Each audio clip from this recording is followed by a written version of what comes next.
乘回风息在云际。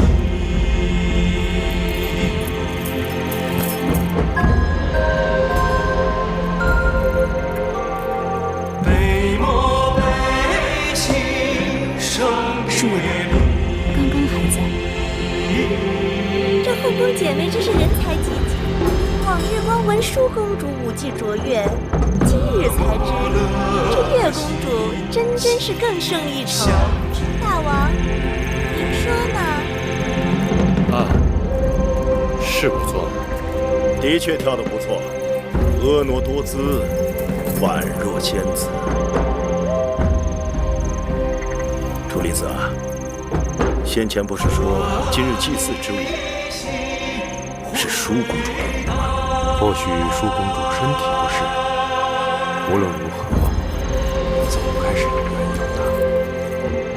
倏儿来兮，忽而逝。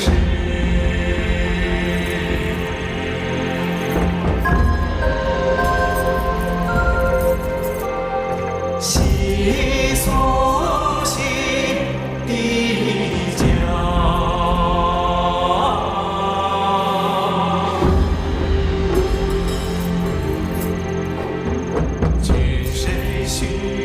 楚离子，你月这个丫头，平日里看起来男孩子似的豪爽，今日呢，恍惚换了一个人。婉约可人，臣弟刚才见她在台上与皇歇眉目传情，真是姻缘天赐，一双璧人。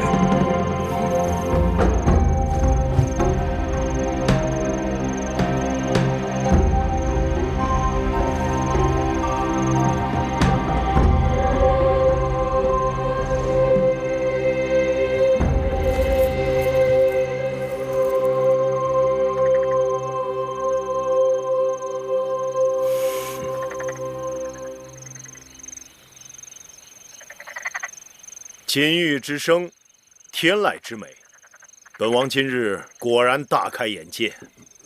今日是舒公主与秦王的定亲之日，载歌载舞，正应了大吉大利之兆，请。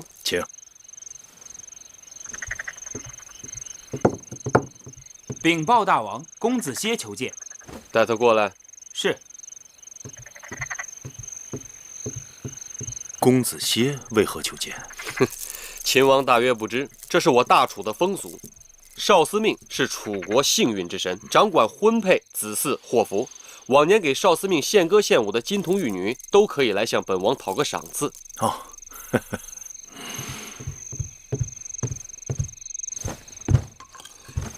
皇歇拜见大王。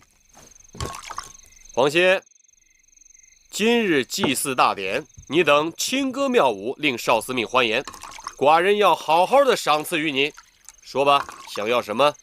大吉之日，子歇不求荣华富贵，只是心里有一个愿望，不知当说不当说。但说无妨。大王之妹月公主，温婉贤淑，冰清玉洁。皇歇攀龙附凤，爱慕已久，恳请大王将月公主许配给皇歇为妻吧。这两情相悦，倒也是佳话。是啊，楚王两妹同嫁，喜上加喜呀。对，窈窕淑女，君子好逑。这才子配佳人嘛。公子歇，你身为太子伴读，屈子之高徒，该知道这儿女婚姻讲究的是父母之命、媒妁之言。你父母若健在，该由你父母指派媒人上门提亲；父母若不在，该由你们族长出面，这才合礼法。母后之言甚是。皇歇，月公主毕竟是寡人的贤妹，此等大事，寡人要于微后和你皇族族长商榷之后才好决断。皇歇回去即刻请本族族长前来提亲，多谢大王微后成全。今日少司命献舞，究竟怎么回事？舒儿喝了殷姐姐拿来的酒，肚子绞痛，实在是应付不了，才求月妹妹上台顶替的。米因在我眼皮底下弄鬼，我心里有数。你若不贪杯，怎会闹到如此无法收场？舒儿知错了。即便如此，少司命献舞是宫中地位高贵之女子献舞，哪轮得上芈月抛头露面？母后仁慈，月妹妹与皇公子两小无猜，情投意合，两人天造地设。舒儿也是想顺水推舟，成人之美。我和你王兄想借着少司命的吉祥，庆贺你与秦王定亲之喜。你倒好，让芈月踩着你上位，丢尽了我的颜面。母后息怒，要怪就怪舒儿吧，千万不要责罚月妹妹啊！责罚她？不，这一次我是和你一样，去尽力成全她。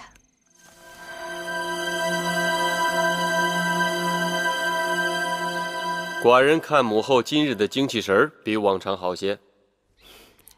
舒儿的婚事虽然周折，但也总算定下了。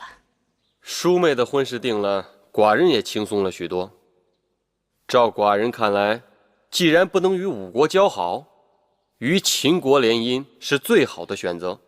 两个大国强上加强，这也省去了与那些个小国打交道的繁琐和啰嗦。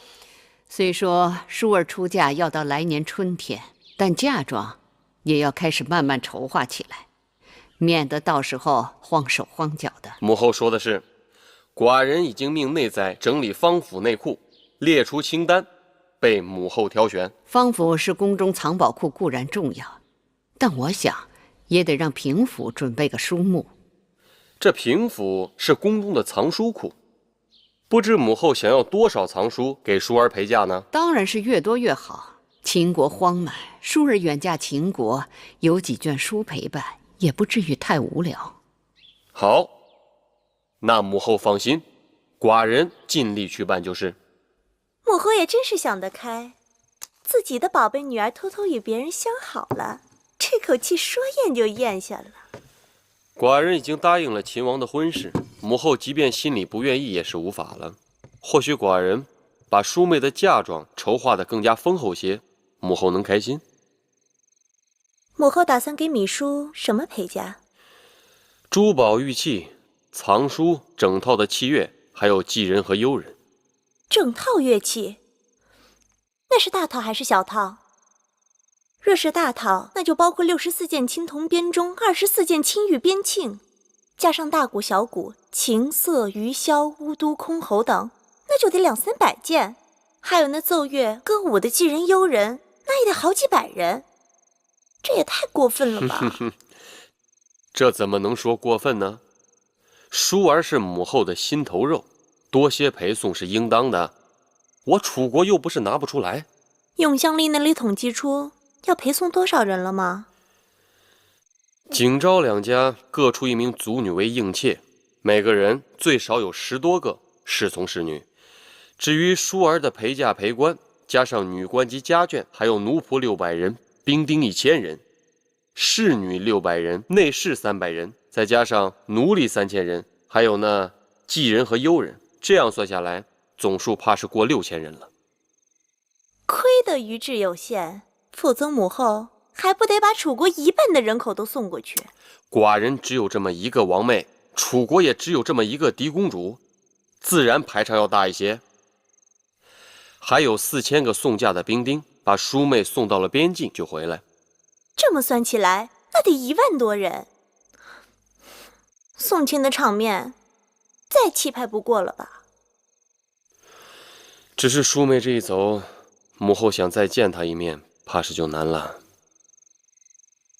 我看母后不仅想保舒公主亲生尊贵无比，还想保她的儿女生生世世用之不尽。哼！我看就你这张小嘴刁蛮。过来，看寡人怎么教训你。大明真坏。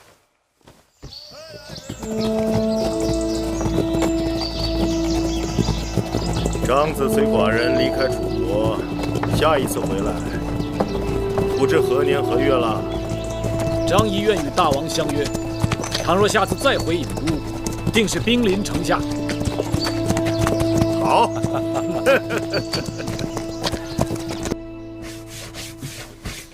叶儿，姐姐，你这个人啊，都回到自己房间了，能不能歇一会儿啊？自小忙碌惯了，你让我老闲着，弄得我手脚都不知道往哪儿放了。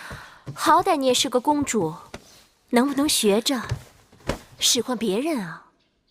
从小到大没使唤过，还真不会呢。那将来你要嫁人了，要那些下人丫头干什么？谁说我要嫁人了？还嘴硬。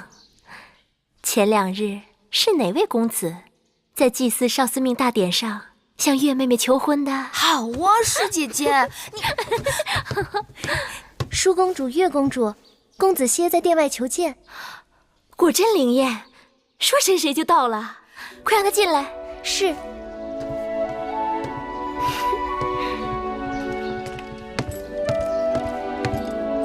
舒公主、月公主，哪来那么多客套？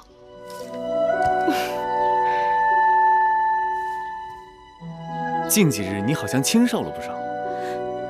又犯傻气。珍珠，快去烹茶。是。你来找我有何事？怎么一早就过来了？是威后召我来高堂台的。皇族族长已经向大王提了亲，大王也有了允婚的意思。我猜想威后定是叫我来说赐婚的事儿。真的？所以我马上来告诉你一声。这下可好了，以后有公子歇照顾妹妹，我这也放心了。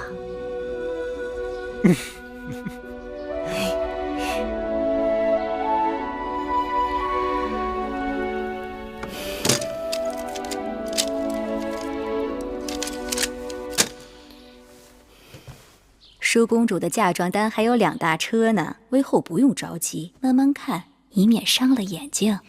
等再过几日，我把这些嫁妆单看完了，你拿给舒儿看看。如果她还有什么中意的，再一一添上。这段时间你也辛苦了，等舒儿出嫁后，你和我也好好歇息一下。奴婢未见之人，怎么敢说辛苦？微后，公子歇来了，让他进来。是。他来做什么？是我让他来的。我刚刚想好了一盘棋，下好了可以一发双冠。皇歇拜见威后。免礼。皇歇，你长大成人了，你可知道你还在孩童时，我就在你们族长的怀抱里见过你。那时我看你古貌淑清，我就断定你将来必有相陀之才。威后过誉了。如今你的文才武略已经快赶上你的师傅屈原屈夫子了，可见我看人一向很准。春秋时，鲁国的叔公武公也说过，子贡贤于孔子，而子贡说，若是拿宫墙来做比喻，我的宫墙只有尖头一般高，别人过来都可以看到里面的一切，而孔夫子的宫墙有数仞之高，若不得其门而入，便看不到里面宏伟的宗庙和华美的宫殿。子歇与屈夫子正合此喻。年轻人难得如此不矜不发。皇歇，你可知我今日让你来是为何事？子歇猜测，不应仅仅是家常闲话。是家常，但不是闲话。君子正心修身，还要齐家治国平天下。公子歇乃是楚国栋梁之才，如今也到了成家的年纪。子歇已为此事焦虑数日。那日祭祀大典，子歇已向大王提及亲事，望大王和威后开洪天之恩，成全子歇。你何苦那么惶恐？你父母早亡，男大当婚，我和大王自会为你做主。谢威后。按理说，你向公主提亲，须行6礼，那纳采问名就算了，但纳吉一定要做的。子歇的父母早已过世，可求我皇族族长代为纳吉。我已经把他的生辰八字给了你们皇族族长。昨日皇族族长把大祭司问卜于庙的结果告诉了我。大祭司在神寺求问神灵，求问祖先，祖先说，你们这桩婚事应是吉兆。太祖明堂必有子歇。既然如此，那接下来就要纳征请亲了。这些事你也应该跟你们族长尽早商议才好。子歇回去马上就办。那你打算什么时候迎亲啊？如无大碍，越快越好。年轻人就是急脾气。新嫁娘和舒儿是从小一起长大的，私交甚好。我在想，可以让宫里把她的嫁妆和舒儿的一起办。舒儿出嫁前乱则乱，但不会耽误你迎娶。两桩婚事赶在一起，也让我热闹热闹。另外，我让大王赐你金华台，你可以在那里成亲。全凭威后安排。威后说了，让你和舒公主一同出嫁，还让大王把金华台赐给你我成亲呢。听起来样样都好，只是威后何时变得这样善心了？怕是大王已经允婚，干脆做个顺水人情罢了。少司命庇佑，希望这一切都是真的。当然是真的。哟，这不是皇公子吗？殷公主，听说大王已经给你赐婚了，月儿正要去给皇公子道喜呢。谢殷公主好意，成亲之时，我和月儿一定会请你去喝喜酒的。哼，用不着客气。喜酒呢，月儿当然是要喝的，而且会和皇公子一起喝。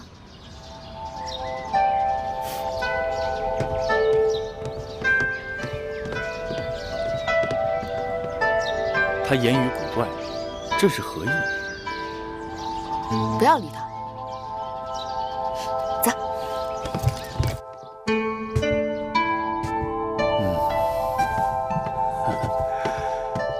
哎，子歇，季伯，前2日大祭司把你和公主的八字做了纳吉，你猜怎么着？看年柱，你们是天合地合，你们的八字二神相生，互为喜用，一桩大好姻缘呐！劳累季伯了，子歇事后自有重谢。哎，一家人不说两家话。这6礼之后啊，我们就要考虑给公主纳征了。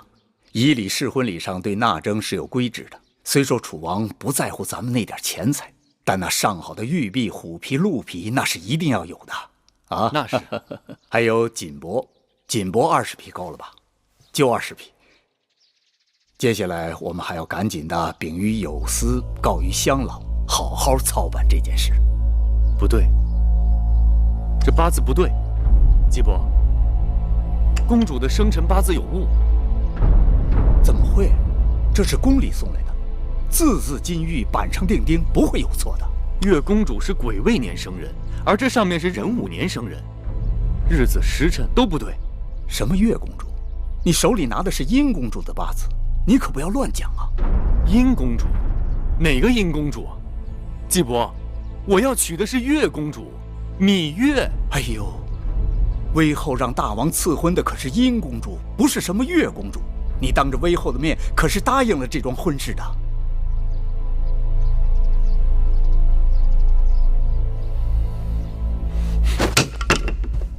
哎，公子，不要拦我！我要见威后！公子，我要见威后！公子，不能进去！我要见威后！曹公子，这是高堂台，是你想闯就闯的吗？代报，我要见威后。威后身体不适，不见人。有件事我要见威后问个明白。该知道的你都知道了，回去吧。威后身为后宫之母，你要给皇歇和月公主一个交代。这人真是疯了，把他赶出去。我要见威后。公子，走吧。威后，我要见你。威后，放开我！放开他！我来了。威后心里清清楚楚，皇歇倾心于月公主，可却言语含糊，偷天换日，这是为什么？打一开始，大王和我给你赐婚的就是殷公主，至于那芈月，是你自己一厢情愿，与我无关。我和月公主两情相悦，我向大王求婚的时候说得清清楚楚，我非月公主不娶，月公主非我不嫁。微后仁慈，切莫毁了子歇的姻缘。你的意思是，芈月背着大王和我，早与你私定终身？这是王室之辱，大逆不道。微后误解，皇协和芈月的婚事，大王早已应许，为何又突然变卦？王室之婚从来都是父母之命，媒妁之言。殷公主贤淑貌美，嫁与你是你的福气。子歇不想高攀，实难从命。你跟芈音的婚事已是覆水难收，不要啰嗦，回去好好操办吧。微后，走吧，我累了。微后万万不可！微后身为后宫之母，怎可以个人好恶和一己私欲毁了别人的良缘呢？不要以为你是太子伴读便可胡言乱语。后宫是我的后宫，规矩是我定的。把这个不识抬举的东西给我赶出高堂台！微后，微后，微后万万不可！微后，微后！因儿这丫头真是瞎了眼了，怎么看中这么一个油盐不进的呆子，惹我生气。这呆子再不识趣，也拗不过大王跟微后。等成了亲，有殷公主管教着，他脑袋瓜子会慢慢活泛起来的。因儿这丫头，我早就看透了，做事心狠手辣，我对她不得不留个心眼儿。既然她非要跟这呆子绑在一起，那我就成全她，让她自作自受。一想到芈月会为此痛不欲生，我就觉得这桩婚事我非促成不可。上回你跟我说什么来着？有些人活着比死了更煎熬。芈月命大，上次中毒不肯死，那就让她好好的活着，让她知道活在我手心里的滋味。可那黄公子不肯罢休，是得想个法子把那书呆子看紧，免得他再生出事端来。妹妹，别太难过了。公主，微后那边要您去商讨一下陪嫁单子上的东西，让母后自己定夺吧。那些珠宝玉器的单子，微后已经勾画好了，但平府的那些书籍……我知道了，你下去吧。可是微后……母后再催你，你就说出嫁秦国，淑公主嫁妆一样不要。是。姐姐，你这又是何苦？公子歇与你落到这样的结果，母后难就其责。微后不会放过我的，这在我的意料之中。若是这样，公子歇的婚事落空，我出嫁秦国，谁还能顾你周全？我已经想不到那么远了。大王赐婚芈音，公子歇会改变主意吗？不会，这正是我担心的。他若拒绝赐婚，罪名就是违抗君命，大王会对他治罪的。公子歇娶你不成，抗命不成，那你们该如何是好啊？无路可走。都怪姐姐，那日祭祀少司命献舞，姐姐半真半假的肚子疼，就是为了让你有机会和皇公子珠联璧合，谁料却弄巧成拙，反而让母后更加记恨于你。眼下还有什么办法是姐姐能帮你的？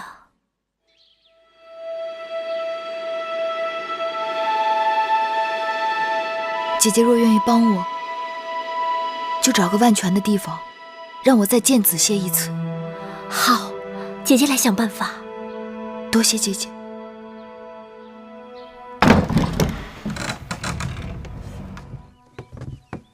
大王赐500卷书简给淑公主做嫁妆，内载列出的书目给微后和淑公主过目后，却不甚合意，所以淑公主才要我陪着过来，亲自挑选。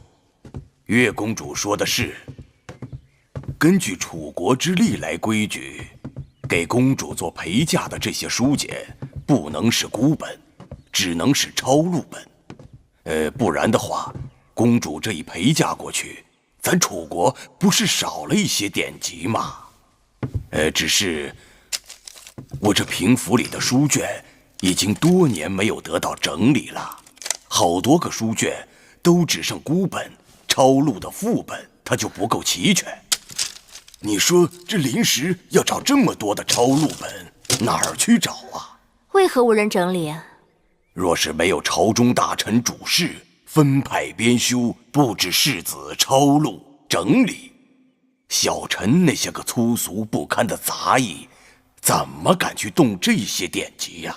好了好了，带我周围看看吧。是，请。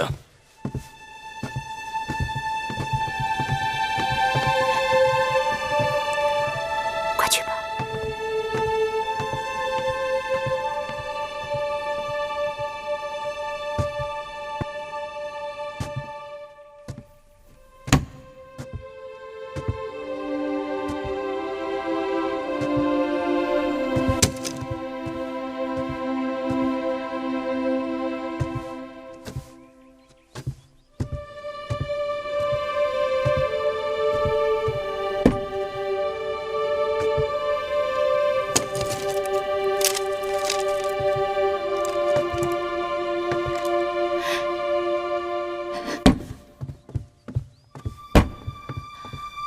子歇，月儿，子歇，我好怕，我怕我再也见不到你了。我也怕。在这宫里，魏后一手遮天，我真的怕她再伤害你。那我们该怎么办啊？顶多以死抗婚。你我均不为死，奈何以死拒之？鱼死网破，只怕正好合了有些人的心思。我想，魏后尽管赐婚，但她困不住你的手脚。你可以逃婚，可以跑。对呀，既然眼下楚国宫中佞臣当道，我不如干脆藏之隐身，跟你一起跑。可是这宫里重重铁壁，魏后的耳目把我看得很紧。我就算能逃出宫，咱俩结伴相行，只怕连郢都的城门都没有出去，就要被他们抓回来了。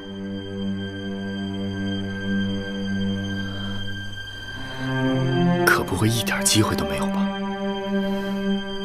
机会总会有的，让我想想。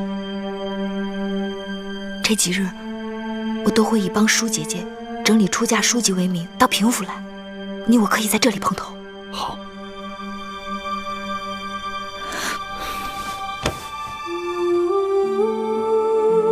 假如我真的和子歇走了，你们怎么办啊？只要你们能走，不用顾忌我们。可你们打算怎样走？姐姐，不用担心我，我也是男子汉了。只有分头走，才不会引人瞩目。只是还没有详尽的打算。这可行不通。你一个女儿家，路上何人照顾？出了意外怎么办？分头走，彼此如何联系？到哪儿聚头？更不要说你是个公主，魏后只手遮天，她可以用任何名目在楚国上下搜捕你，这样风险太大了。姑姑说的有道理，但事已至此，哪有不担风险的办法？最好是不要惊动魏后，能名正言顺地离开这儿。名正言顺？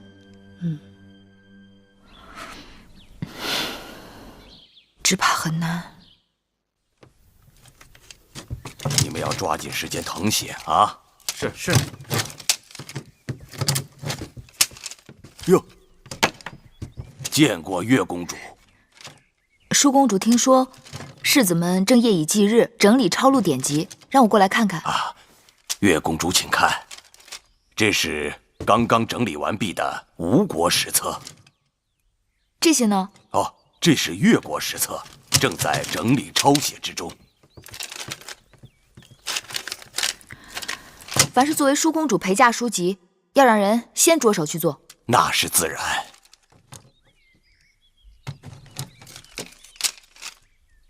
哎，这是什么？这是孙子兵法。孙子兵法啊，这是一套比较完整的孙子兵法。当年孙武在吴国练兵，铸就了这套兵法，由吴王阖闾收藏于宫中。后来孙武离开了吴国，便有一些断简残篇，流传到世上。但这套完整的兵法呢，一直存在吴王的宫里。后来越王勾践灭了吴国，那么这套兵书也就藏于越国，直到先王灭越，才将这套完整的兵书收藏于我楚国的宫中。既然如此珍贵，为何扔在此处无人问津？是啊，当年先王在的时候，是想找人来整理这套兵书，可是没过多长时间，还没来得及动手，先王就驾崩了。大王继位的这些年，一直无人问起这套兵书。幸好舒公主的陪嫁书中没有这套兵书，要不然又得要多少人来誊写，忙手忙脚的，那也来不及呀。兵者，国之大事，生死之地，存亡之道，不可不察也。故经之以武士，教之以纪，而索其情。一曰道，二曰天，三曰地，四曰教，五曰法。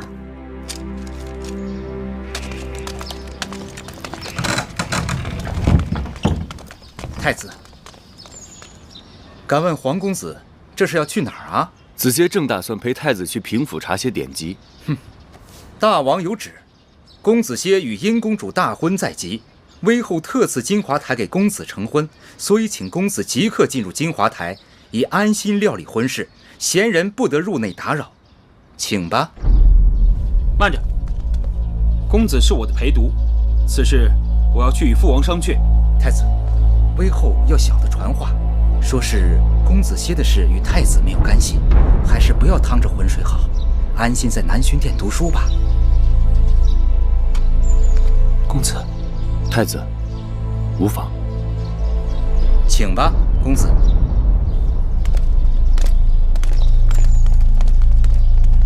快去告诉芈月。是。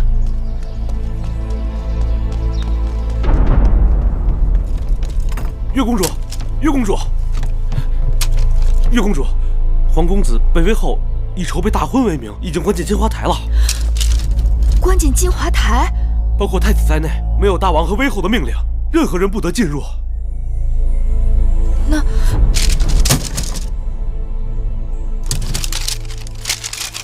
这竹简和编绳破旧成这个样子，姐姐却把它当宝贝一般。这是《孙子兵法》，天下孤本，看起来不起眼，却是真正的宝贝。兵之行，避实而击虚；水因地而滞留，夫兵行向水。水之行，避高而趋下。这哪句连着哪句啊？蓉儿念的不对吧？应当是夫兵行向水，水之行，避高而趋下；兵之行，避实而击虚，水因地而滞留。知道了，知道了。水因地而滞留，兵因敌而制胜。故兵无常势，水无常形，能因敌变化而取胜者，谓之神。对呀，说得好。什么说得好？能因敌变化而取胜者，谓之神。子歇被关进金华台，该是暂时性命无恙，但说明威后仍不肯对我们有一丝一毫的放松。这几日我一直在想，名正言顺这4个字。舒姐姐曾提议要我做她的应试，陪嫁去秦国，我没有答应。现在想来，只要能离开楚国，那便是海阔天空了。对呀，不如先假意赞同，让舒公主去睡阮魏后那边。魏后若肯放手，你就可以名正言顺地离开楚国，你和黄公子就有了逃脱的希望。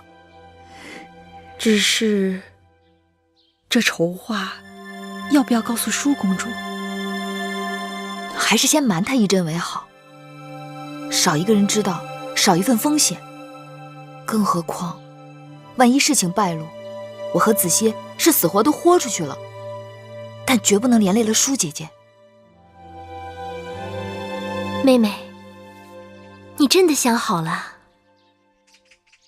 嗯。好妹妹，这下可好了，姐姐这7上8下的心也算是掉到井底。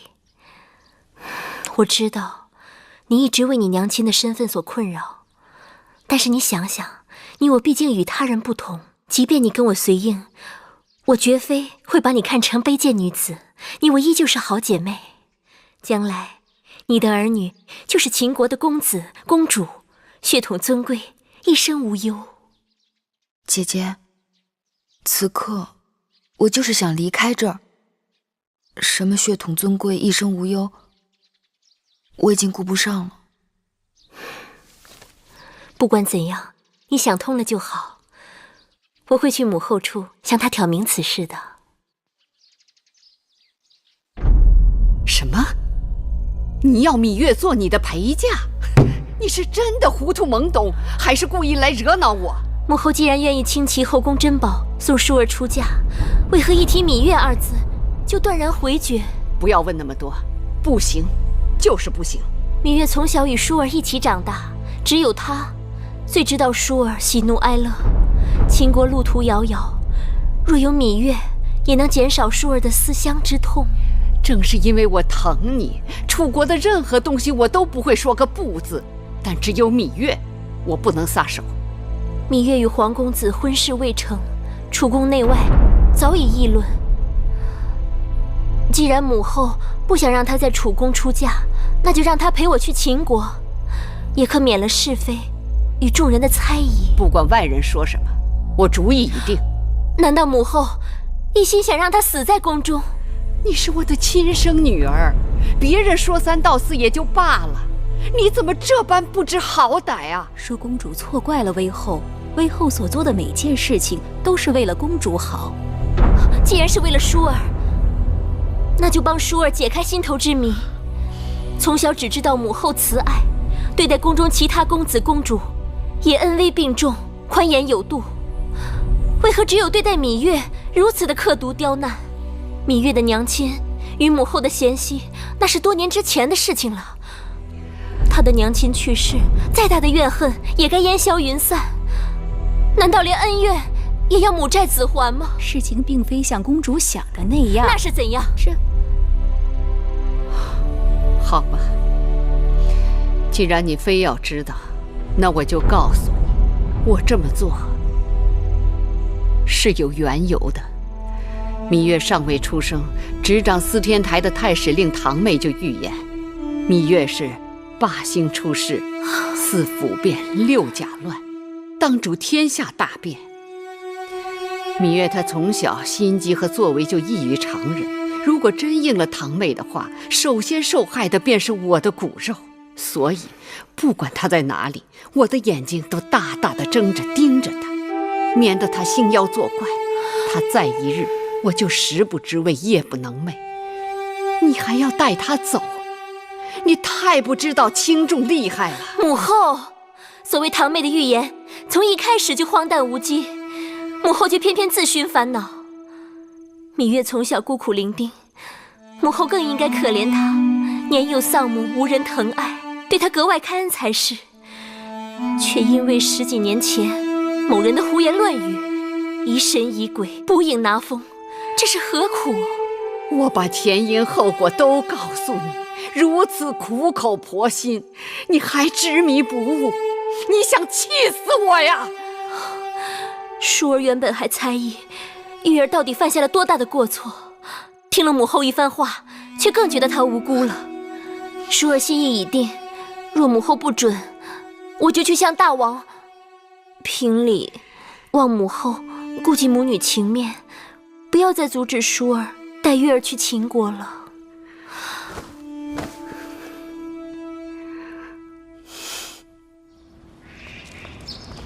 今日我陪舒公主去看嫁妆，那些珍珠宝贝差点把我的眼睛晃瞎了。你呀，真没见识。去年我在威后那儿伺候的时候，跟着玳瑁姑姑去过一趟方府。你知道方府吗？当然知道，那是宫里头专门藏宝贝的地方。我在那儿看到不少好东西呢。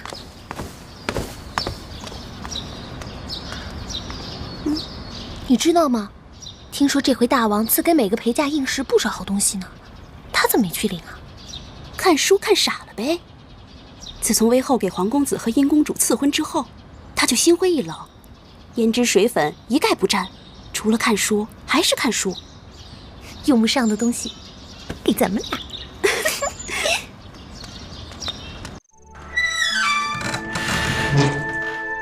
月儿，姐姐来了。我经过你的屋子，看到里面还有光亮。都这么晚了，怎么还不睡呀？我想再看一会儿书。不就是一部兵书吗？女儿家又不带兵打仗，看它做什么？反正心里头闷着，正好拿它解烦。上次月花台中毒，你的身子一直没有好利落，当心再倒下。知道了。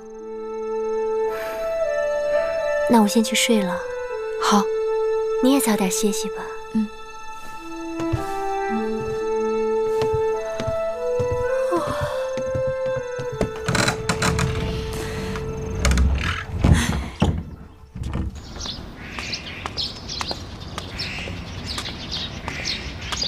姑姑，何事？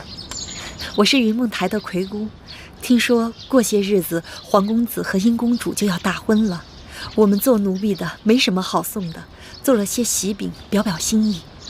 啊，交给我吧。那就有劳了。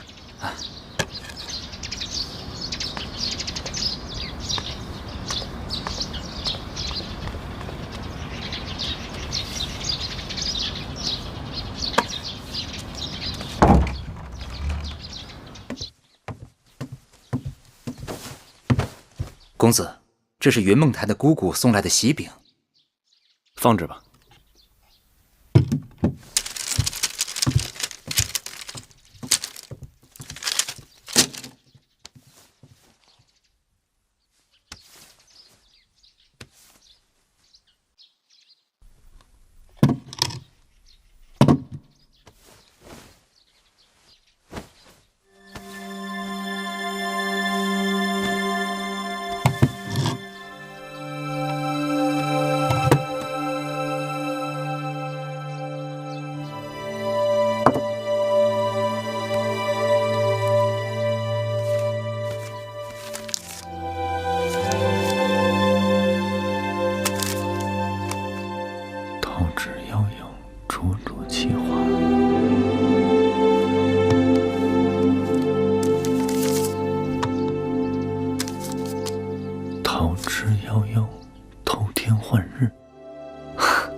随侯珠，但也相差不远。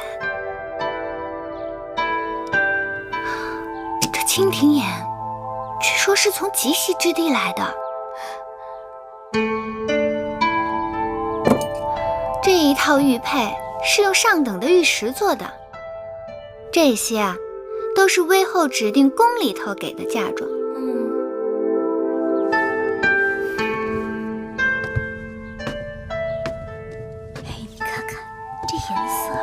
这犀角杯和这一套8组带钩，分别是用金银铜铁、西域流错8种制材做成，这些啊都是大王赐的。这赤玉珠串，还有这一套金饰，共有12件。这些都是娘亲留给我的。公主出嫁，这些嫁妆多风光啊！看起来跟狄公主没什么两样。哼，狄公主有什么好呀？狄公主要远嫁，要嫁到那狗都不拉屎的地方去，这辈子想回楚国，跟登天那么难。比起来，我宁可不当狄公主。公主说的也是，舒公主这次走了，还不知道哪日才能再见到。那月公主就更可怜了，娘亲早死，又不为魏后所喜，只怕是连个送她的人都没有呢。说的也是啊，跟她娘亲一个命，都是给人当陪嫁硬饰，没人送。哼，那本公主只好去送一送了。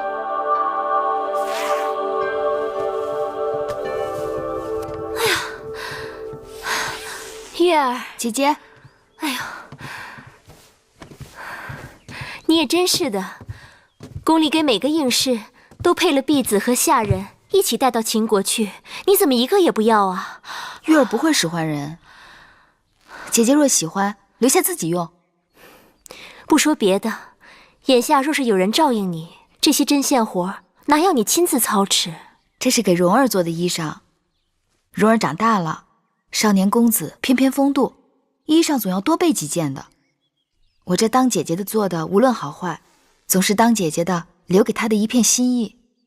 那要是到了秦国怎么办？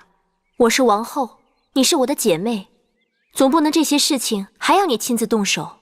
就算你肯，我还不肯呢。秦国后宫那些不知根底的人，还不知怎么笑话我们。后宫里的人都是这样攀高踩低的，想想真是没趣。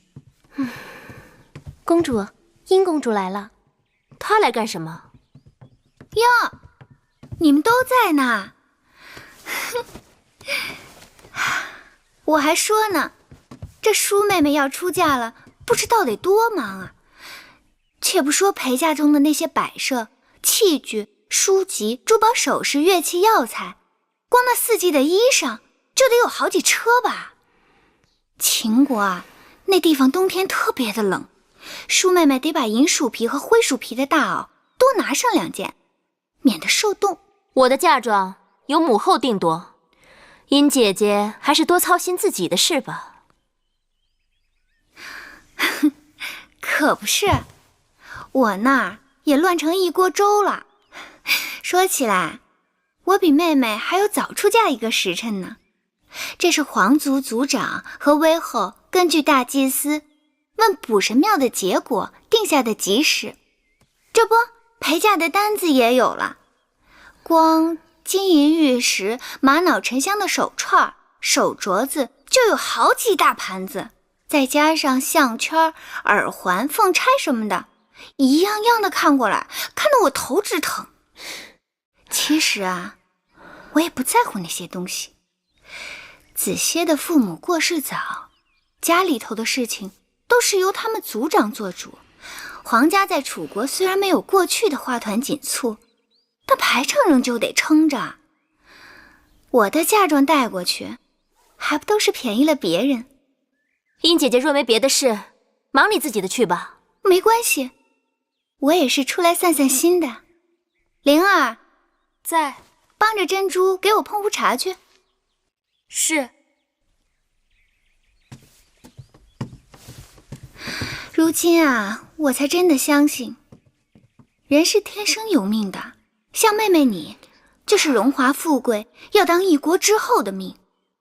像我呢，就是相夫教子，若夫君能加官进爵，我也就跟着享福的命。可也有的人啊，生下来就是贱，再张狂，也只能跟他娘亲一样，给人当个陪嫁硬饰。你说这老天怎么那么公平啊？珊瑚，你进来。我记得前段日子给舒公主做过不少香丸，你把她找来，用香炉把这里好好熏一熏。是。月妹妹，要不你我一起去园子里走走吧？这屋子里的污秽之气实在是太重了。哎呦，可不是！快走，走，走。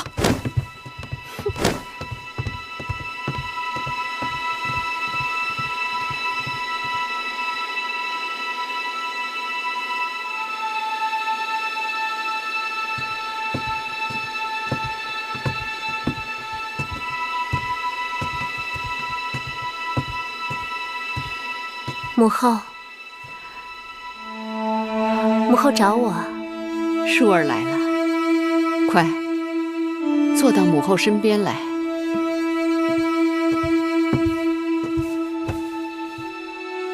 母后方才在想什么？想母后年轻时出嫁的情形。母后当年出嫁的时候，一定是美人儿。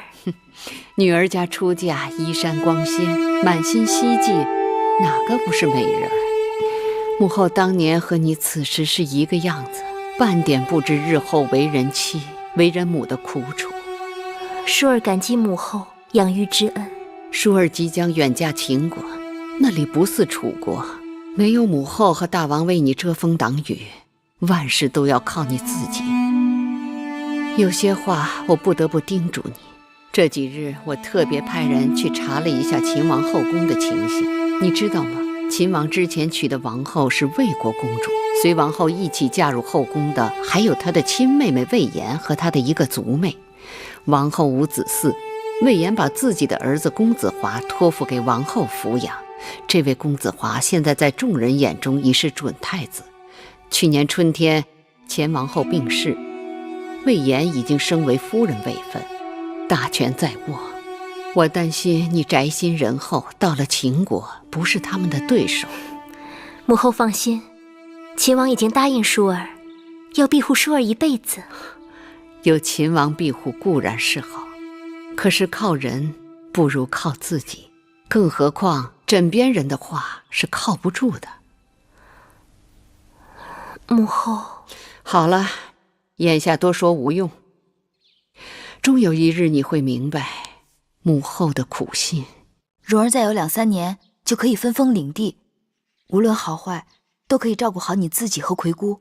小冉，我原本打算把小冉留下的，但郑伯身体欠佳，已无力抚养小冉。我想，我还是把小冉带走吧。姐姐，此去秦国路途遥远，途中一定会遇到许多危险。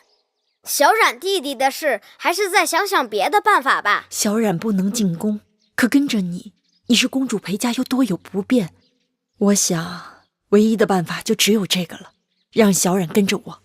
不可能，我们都知道，小冉不可能进宫的。但我可以出宫，小冉跟着我，我跟着你。陪嫁应试都有随从侍女，我随你一同离开楚国，既可以一路照顾你，又可以照顾小冉。那蓉儿怎么办呢？姐姐，别再把我当小孩子。葵姑这法子我赞成。我眼下虽不能为你和弟弟争一块天地，但绝不要你和葵姑再为我操心。再说云梦台里还有其他姑姑，不怕没人照应。蓉儿的确长大了，懂事了，只是葵姑为我们姐弟已经辛苦了半辈子。我原本打算让葵姑跟着你去养老的，若是跟了我，难免前景险恶，凶吉难卜。不用多说了，跟你走，无论是吃苦还是享福，姑姑都情愿。玳瑁，你跟随我这么多年，忠心耿耿，我和你的情分早已超越了主仆，所以我心里有个打算，一直不忍跟你说。微后要是这么想，就把婢子当外人了。舒儿要出嫁，我心里总是不大放心。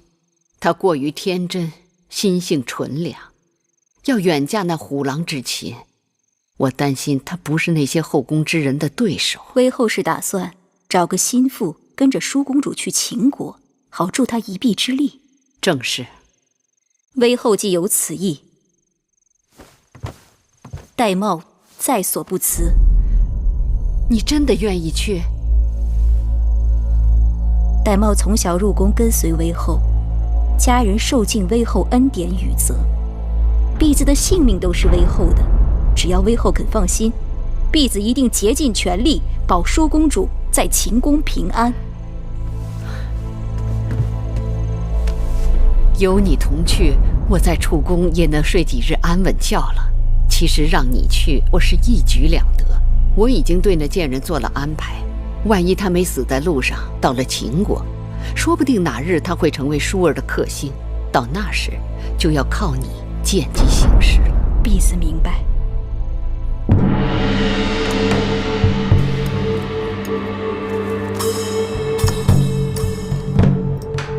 殷公主，时辰到了，殷公主请。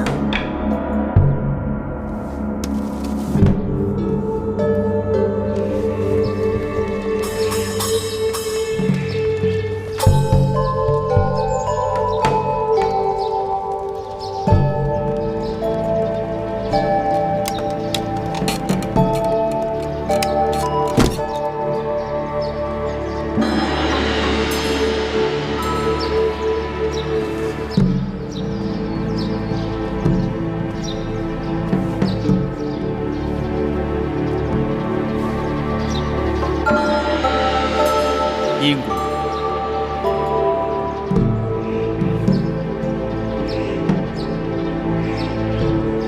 季伯，怎么不见皇公子啊？子歇躲在喜房里不肯出来，我也正着急呢。他要不来，如何行这一拜大礼？我亲自去请他。这样不妥，不合理智。有何不妥啊？反正他早晚是我的夫君。哎，公主，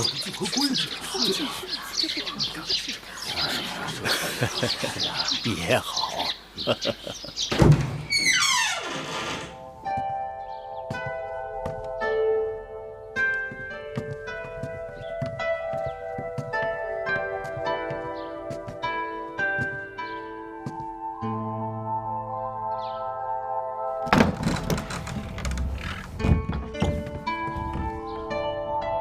夫君，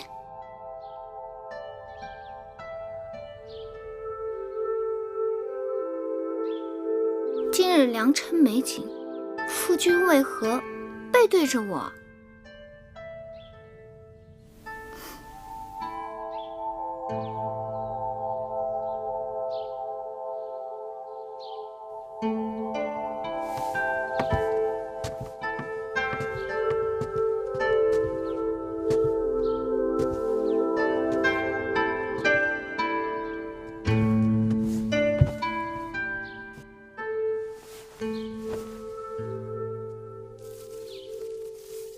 夫君，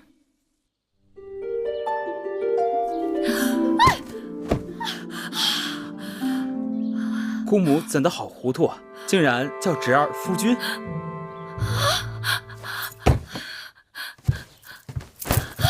公主，皇公子呢？皇公子，皇公子不是在屋里吗？那是太子。太子，太子一早来给皇公子贺喜，然后就走了呀。蠢猪，那走掉的是皇公子。公主息怒，公主息怒。啊！怎么能出这种事？公主息怒，公主息怒，公主息怒。公主闪开！公主，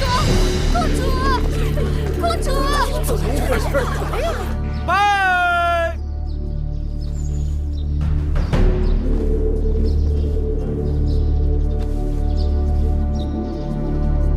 再拜。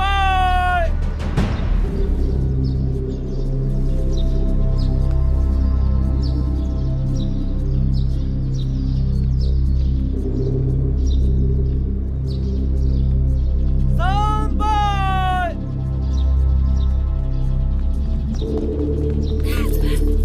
贱人！干嘛呀？贱人！放肆！芈茵，贱人！狄公主出嫁，你怎敢放肆？大后背后替芈茵做主，皇协拒婚，他跑了。此事当真？金华台里，太子穿着喜服，皇公子根本不见踪影。定是那芈月设此奸计，毒害婴儿。大王威后，千万不可放过这个芈月。芈月，告诉我，黄歇到底去哪里了？黄歇是在与芈音成婚的时候不见的，我怎能知道他的去向？好硬的一张嘴，给我拿下！是。母后，那黄歇被关在金华台多日，月妹妹日日与舒儿在一起。黄歇走了，去追那黄歇便是，怎怪在月妹妹身上？那皇公子定是被芈月迷惑了心窍，今日突然不见，定是与芈月早有预谋。你这桩婚事，皇公子本来就是不情不愿的，强按牛头喝水，得此结果也怨不得别人。舒儿，你给我闭嘴！我心里明镜似的，早就看出芈月跟你出嫁秦国是不怀好意，你还替这个贱人说三道四，把芈月给我扣下！母后，今日是舒儿出嫁之日，一身祸福均系此刻。芈音哭闹较长，母后又要扣下舒儿的陪嫁应试。假若一定如此，不嫁也罢了。舒儿，月妹妹不走，舒儿也不走。舒儿糊涂，母后这是为了你好。大王，吉时已到，若错过了时辰，与公主的姻缘不利。大王，这黄歇悔婚是小事，楚秦联姻才是大事。母后，眼下没有证据证明黄歇的出逃与芈月有关，依寡人之见，还是得过且过，即刻启程吧。这怎么可以？有何不可？若不是你强行把芈音许给黄歇，事情怎么会闹到如今这个地步？威后明鉴，若再不启程，就会错过了吉期。秦王那里在关外迎亲的人也是有时辰的，况且秦国迎亲使者手里有陪嫁应妾的名单，突然少了一人，恐怕会引起误会和猜忌。好了好了，启程启程启程！等等，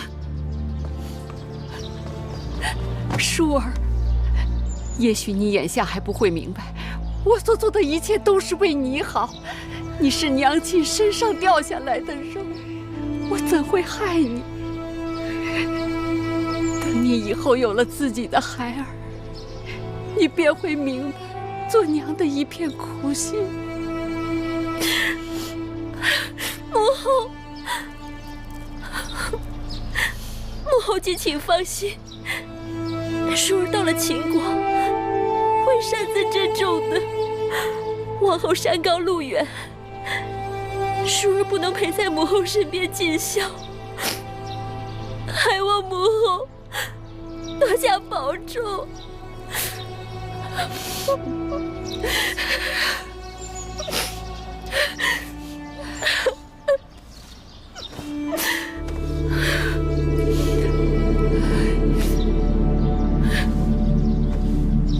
吉时到，启程。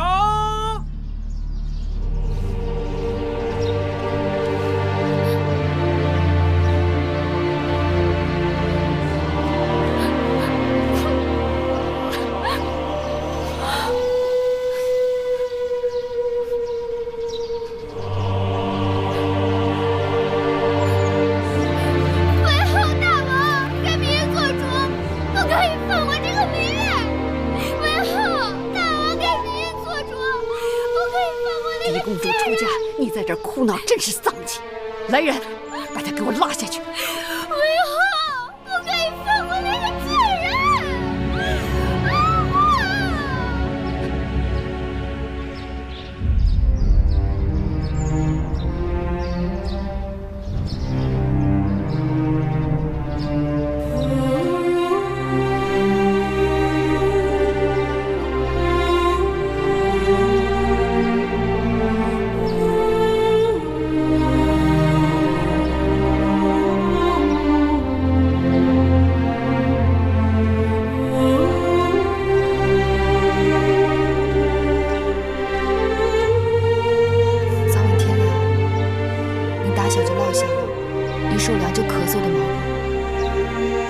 记得添衣裳，千万别受冻。放心，你和冉帝路上要保重，还有贵姑，不要太辛苦了。在宫里，无论遇到什么事情，你都要学会忍，千万要小心微后那边。只要熬到分封，有了你自己的立脚之地，一切就都好办了。等到分封之后，我一定想办法把你们都接回来。只是这一去，路途遥远，会有很多危险。还有我呢，谁要是敢欺负姐姐和魁姑，我就揍他。小冉是个男子汉了，遇到险境，我们会有办法的。眼下我们不得不分开，就是为了有一日，我们可以平平安安的团聚在一起。收到了，要不然到江边上船，天就要黑了。蓉蓉送姐姐出嫁。起来吧。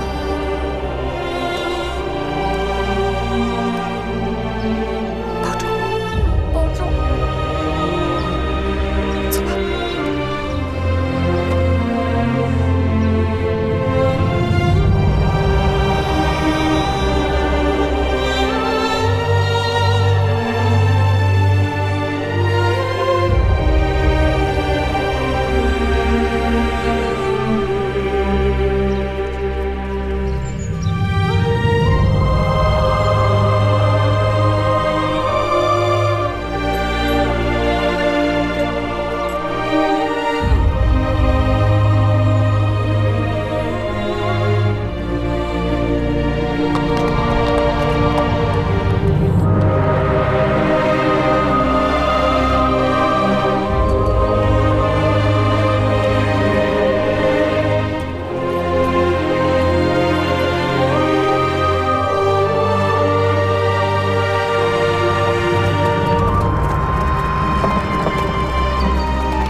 襄城守将唐遂拜见舒公主。免礼。谢公主。这位是秦国的蒙敖将军，特来迎亲。外臣蒙敖拜见舒公主。蒙将军有礼。公主，行宫已经准备好了，请您先行歇息。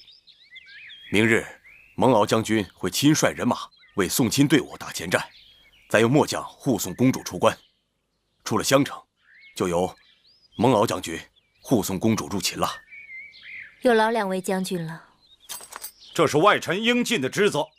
舒公主，请。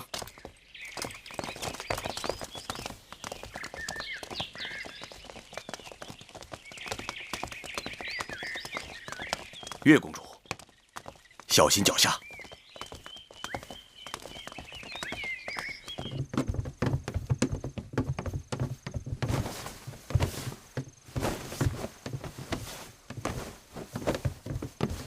哎呀，终于到了。晌午才从船上下来，接着又坐车，这会儿觉得房子都在打晃呢。妹妹，你快坐吧。姐姐早生歇息吧，明日开始车马劳顿，只怕会更辛苦。妹妹，你也累坏了吧？那你也早点歇息吧。我就住在姐姐隔壁，有事喊我。嗯。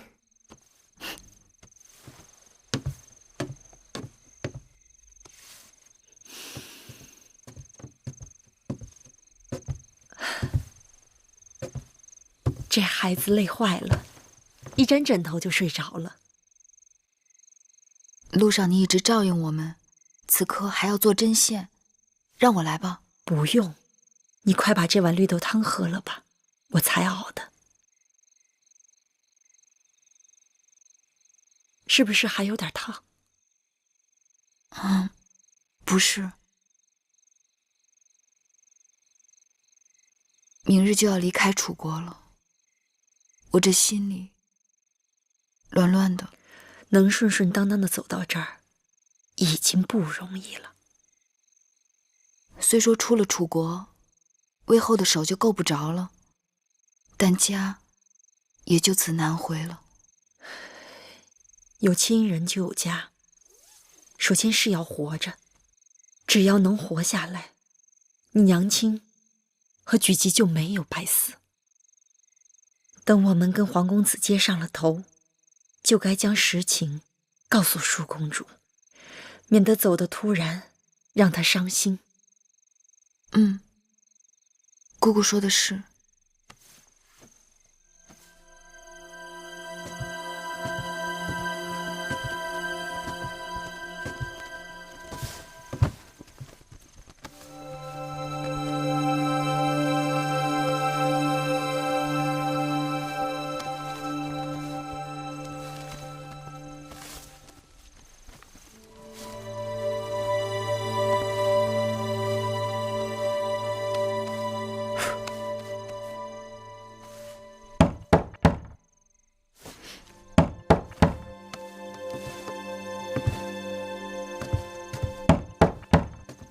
谁啊？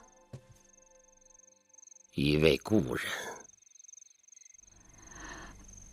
我听你的声音陌生。你将门打开，便知道了。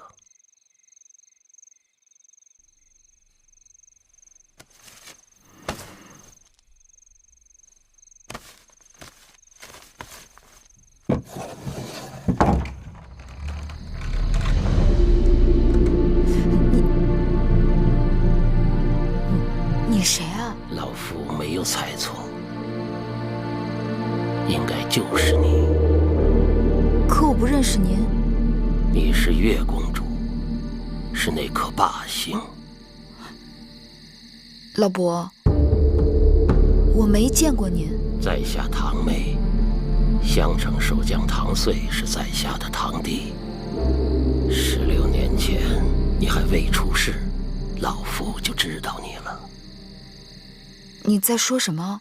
当年老夫夜观天象，发现霸星出世，4府变，6甲乱，主天下大变。我将此事报告给大王，说霸星将要降生到楚宫。大王当时高兴得很呢，没想到生下来的却是你这个女娃娃。于是老夫被剜去了双眼，流放到了边关。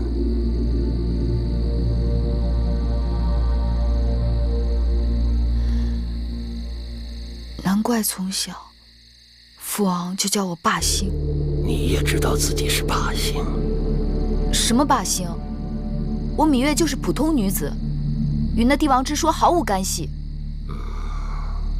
天命不可违，无男女之分，非人力所能更改。若是逆天而行，必受其祸。必受其祸？你是说这么多年，我们受苦受的还不够？你可知道，我和我周围的人就因为这霸星之说而受牵连。老夫只是一介星象之士，根据星辰变化记录言说。就因为你的胡言乱语，害得我娘命运多舛，害得我跟我弟弟从小被人欺负。我们与你无冤无仇，你为何要多事？为何要与我们过不去？天将降大任于斯人也，必先苦其心志，劳其筋骨，饿其体肤，空乏其身，幸福好了好了，其所你走吧。你再不走，我要喊人了。晚了，走不了了。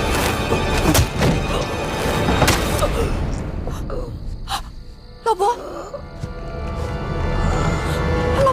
伯。老给我拿下！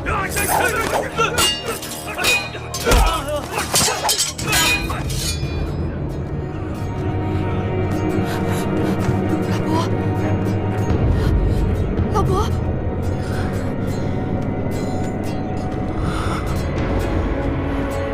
若还为当年之事责怪老夫，今日老夫算是用性命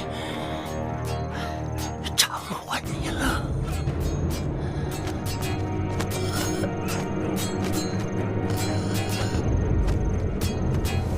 老伯，老伯，老伯。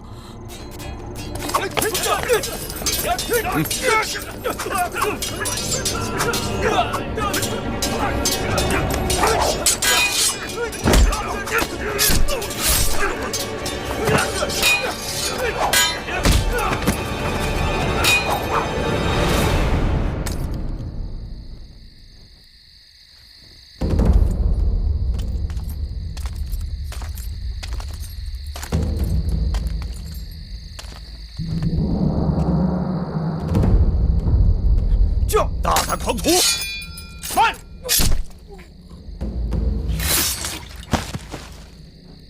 唐将军，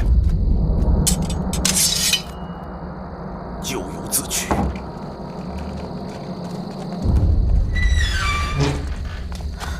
月儿，姐姐，怎么了？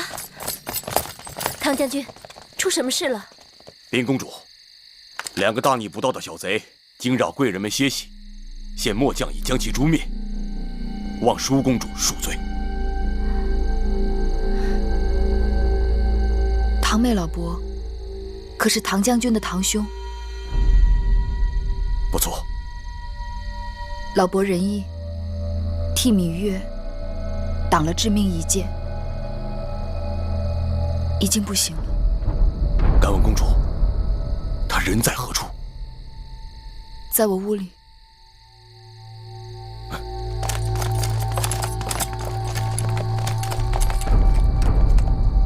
这门外不是有侍卫把守吗？怎么还能让外人进来？守门的侍卫均已被害。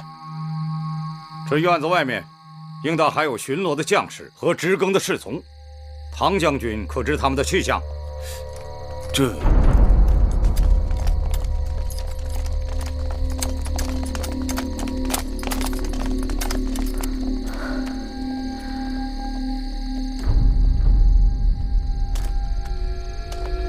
末将失职，明日一定仔细查处，严惩不贷。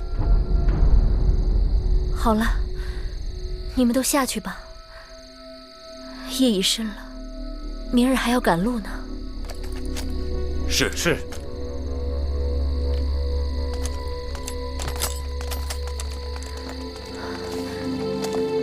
月儿，你没事吧？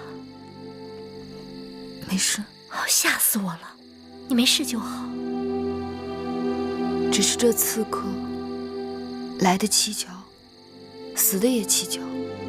我一定让人禀报大王，狠狠地处罚这些襄城守将。其实也怪不得他们，这襄城是秦楚交界之地，历来盗匪横行。今日之事，大约也是哪个毛贼被糊涂油蒙了心，闯错了地方。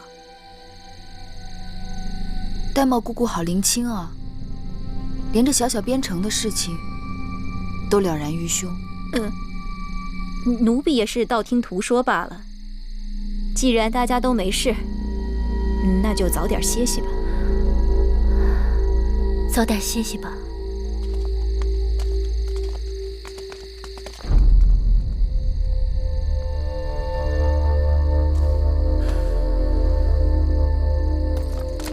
唐将军，你还是警醒点好。这下半夜要是再出什么差池，你我的脑袋可就保不住了。这是当然。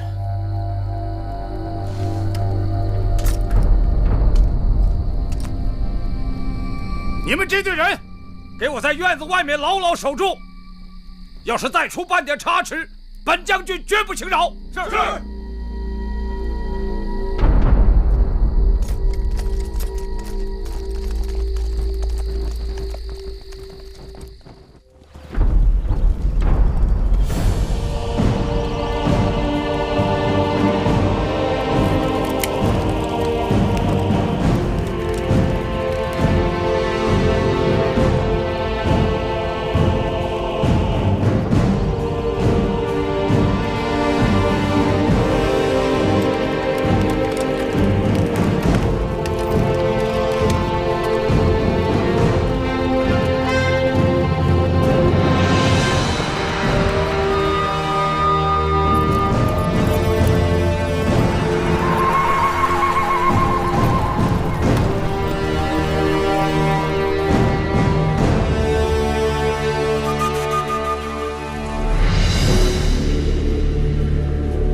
我想了一夜，昨晚之事绝非意外。我心里有数，那堂妹突然上门，只怕就是好心来报信的。难道还是韦后？是她，也可能是别人。这可怎么是好？原以为一切都可以结束了，可现今……我只好盼着赶快到武关，到了那儿就有着落了。黄公子，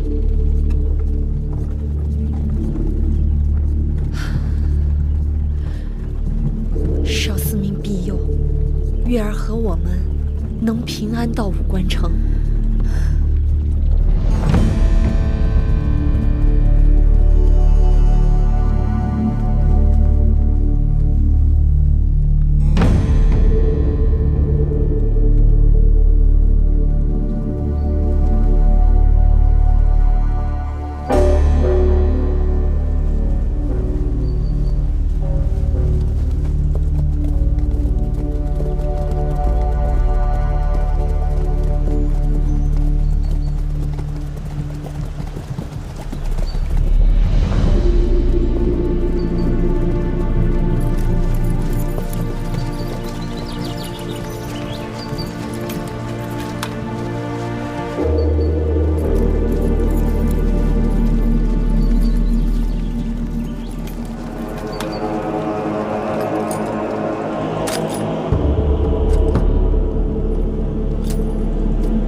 公主，此处已是楚秦交界，末将只能护送公主至此。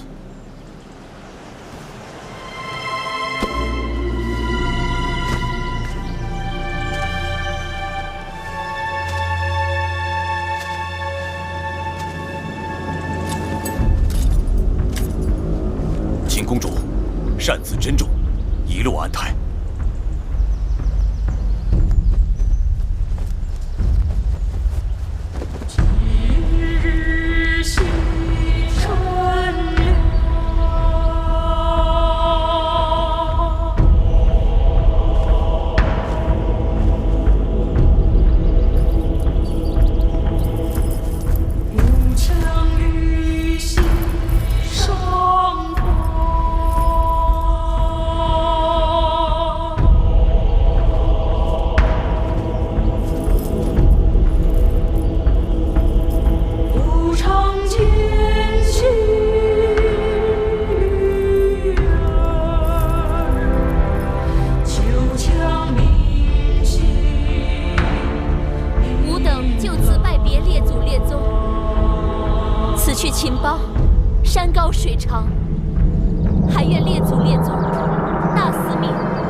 将把西穷放。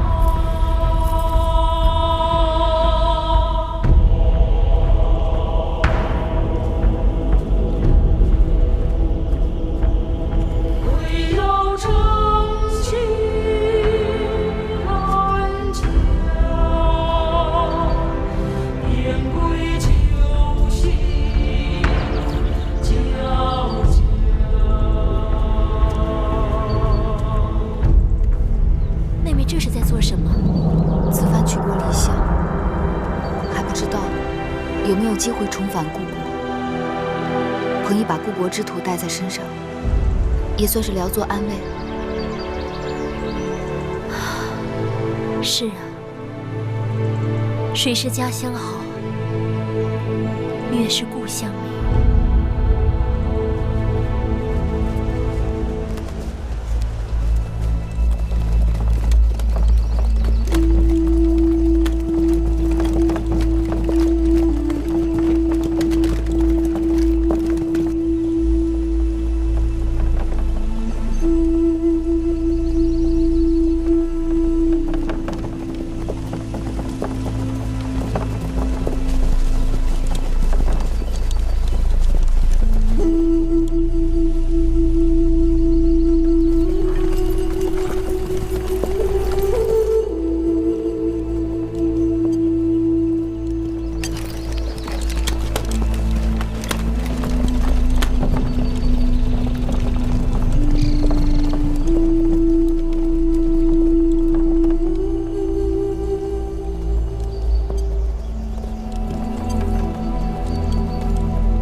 公主，你还好吧？你怎么样？停车！停车！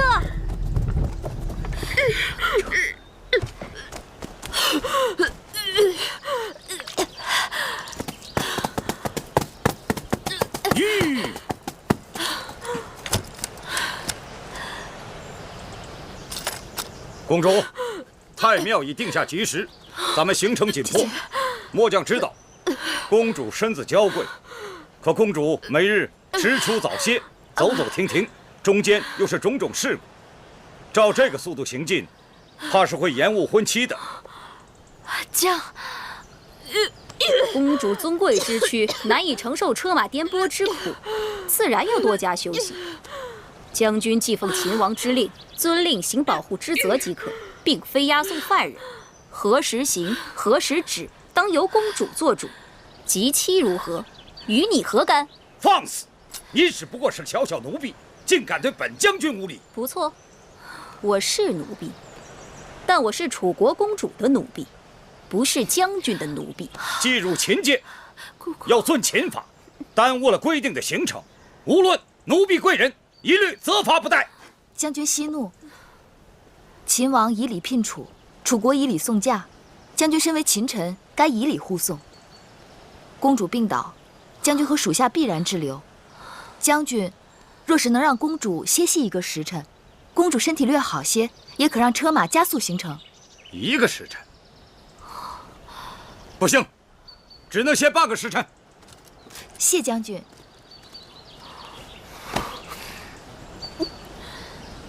姐姐，喝口水吧。这水是必须喝的。荒原之中，水是救命的神仙。不，我怕喝下去，一会儿又吐出来。与其如此，不如不喝。姐姐，入秦多日，你不是吃不下东西，就是把吃的东西全都吐了出来。若是这样下去，身体会吃不消的。公主受的苦你都看到了，且不说送来的膳食粗劣，用膳的时候竟然仍在行进中，人坐在马车里颠得七荤八素，还没吃一口就吐出来了，这哪里是迎亲啊，分明是折磨人。这里不是我们楚国王宫，身边也不是我们楚国臣子，荒郊野外，缺衣少食是难免的。千里迢迢，吃不下也得吃一些。身子是姐姐自己的，损伤了无人可抵偿。出嫁前，只知道这一路曲折遥远，谁料会如此艰辛。还有那个蒙敖将军，更是可恶，完全不把我们放在眼中。蒙敖将军是粗人，行武严整，只怕她有她的难处，再有难处也该知道自己的身份。舒公主是王后，是主子。若在楚国，她如此叫嚣，脑袋早就搬家了。过2日就到武关了，再忍一忍吧。奴婢能忍，公主如何忍？一入秦地，就黄沙漫天，西风凄凉，稍一露头，身上嘴里全是沙子。这一路上，连个驿站都没有，晚上只能睡臭烘烘的羊毛帐篷。你问问公主，入秦的这些日子，公主有多少天没梳洗了？那段时间坐船，我以为会是最难熬，如今想来，就如同仙宫一样。既然出嫁没有退路，那姐姐只好想着，只要熬过这一关，往后就好了。如何之好？熬不过眼前，又哪来的往后？我真是想家。这一路越走越灰心，这般周折，真是让人……姐姐是想说，真有些后悔出嫁了吗？什么越走越灰心？明明是越走，与心上人越近才是。哪来的心上人啊？进入秦国这些日子，姐姐可听说过秦国4塞？武关、函谷关、萧关、大散关。武关城是秦楚边塞第1城，秦王就是从这里出关，进入大楚去向姐姐求亲的。妹妹提起秦王求亲，真是恍如隔世。到了武关就有驿站，站站相连，一路平坦大道直通咸阳。到那时，姐姐就可以好好歇息，调理身体啦。妹妹也想早早到武关，对吧？当然。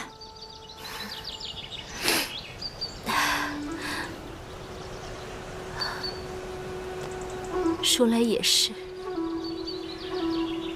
这么多的车马兵卒，都是因我而来。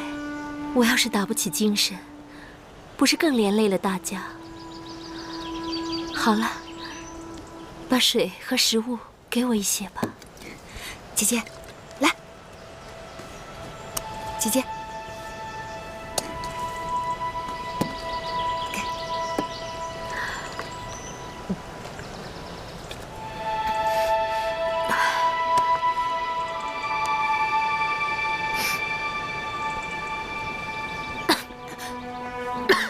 姐姐，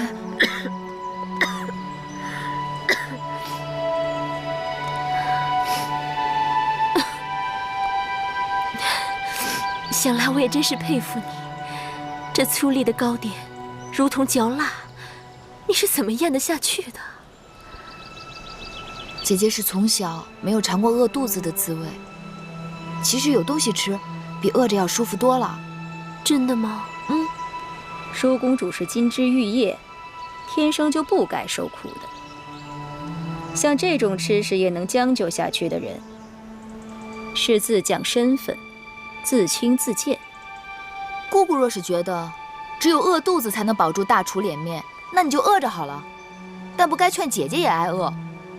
路上行程艰难，需要体力，不吃哪来的力气车马劳顿？别争了，我倒是真有些饿了。我再吃几口吧。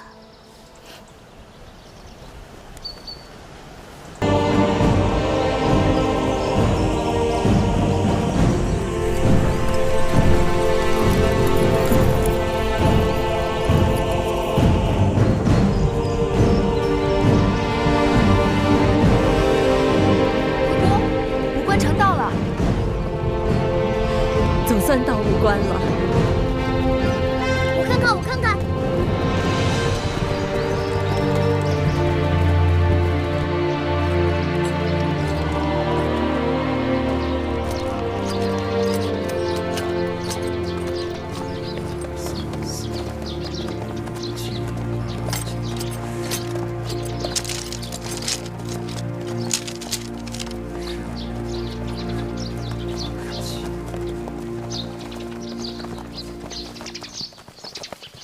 蒙将军，我刚才清点了一下人数，你看对不对啊？贵女4位，女御10位，家眷6人，奴仆7人，对不对？我问你对不对？对。行了，这些人入住驿馆，剩下的人住在驿馆外。好，舒公主，请跟我来。一个小吏竟敢对将军如此大声言辞，可见其人尊卑不分，粗鄙之地，教化使人。商君之法，在秦国的边城都能执行得如此严厉，连蒙敖这种桀骜不驯的人都要恪守屈从，可见秦国纪律严明。剩下的人跟我来。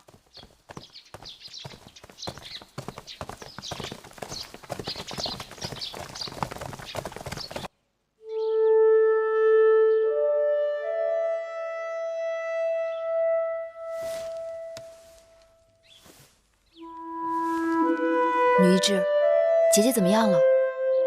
此刻大家都是一样的，无非是几日水米不曾下肚，吃的没有吐的多。若能喝上几日米汤调理肠胃，再吃些肉糜补益身体即可。只是舒公主正在发烧，若医治不好，便会转成重症或危及性命。那怎么办啊？我先为公主行针砭之术，再开个方子，连吃5日，或可缓解。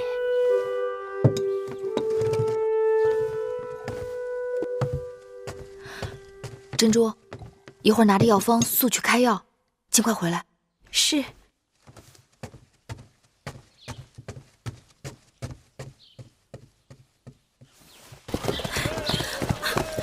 珍珠，公主，药可买到了？没有，奴婢出门走了好久才看见一家药铺。我把方子给那里的旗人看，他们翻来覆去，根本看不懂。我再跟他们多说，干脆不理我。奴婢该死，误了舒公主的汤药。怎么会这样？笨死的贱婢，给公主抓个药都办不成。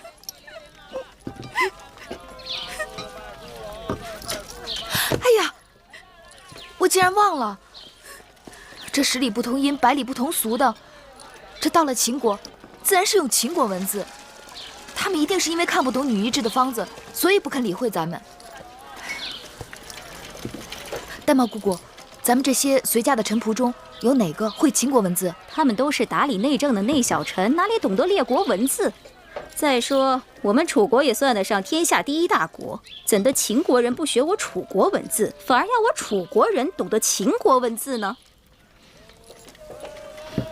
我去找蒙敖。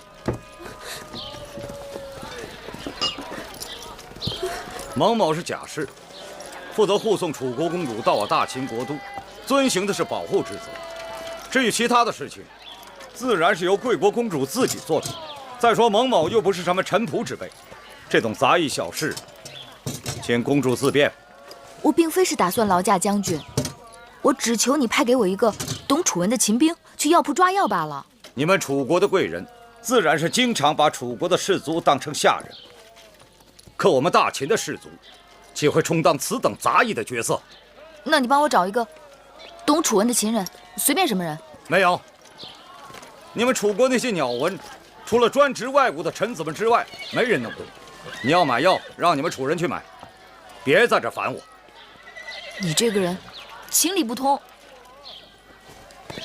你出了驿站，上大街往前走，再往北拐，那边有一个雍氏药铺。那铺主是武关城内最有学问的人，你可以找他试试。要是他也不知道，那就没办法了。多谢。月公主穿婚装出行不太合适吧？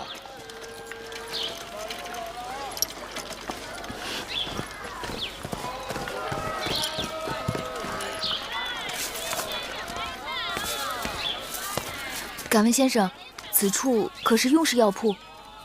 正是正是，老朽便是这雍氏药铺的掌柜。先生，可识得上面的字？识得识得。请先生按方抓药。好好好。麻黄、桂枝、生姜。哎，不对呀，你这药方哪里来的？怎么了？你这药方用量有差错，我不能给你抓这个药。哎，我这药方是女医开的，医术高明，不会有误。我就不够高明吗？啊，我说不对就不对，你赶紧走吧。我这是救命的药，你怎么可以这样？什么药不救命啊？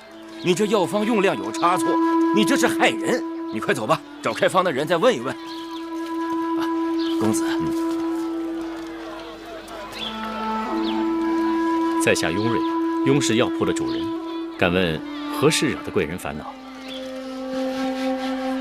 听说先生见闻广博，无所不知，这是我的药方，劳烦您看看，为何你家掌柜硬说这用量有误？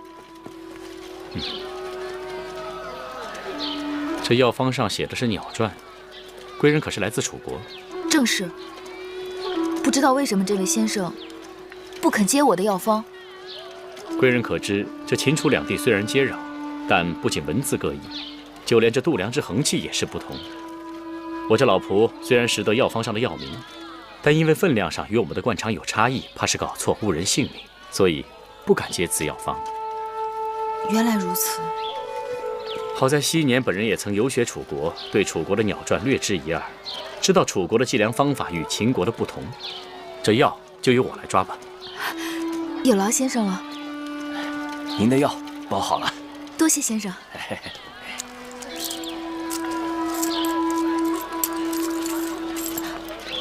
那我这楚国的钱在秦国是不是也不能用啊？也不是不能用，一般来说就是撑住。不管什么钱币，大致分量都差不多。我看你初到秦地，若是要多待几日的话，定是要去兑换钱币的。那我找何人可以兑换钱币？此城的银号也是本人所开，我这里还有一些元钱可以兑换给贵人，免得来去麻烦。多谢先生。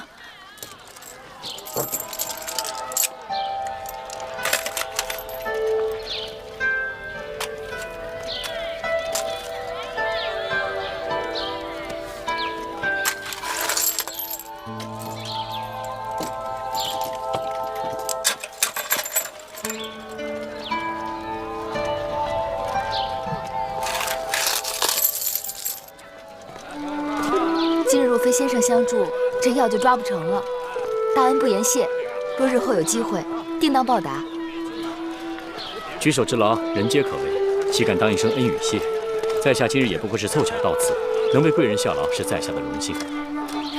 先生姓雍，这一路往南下去是上庸，莫非您是庸国后人？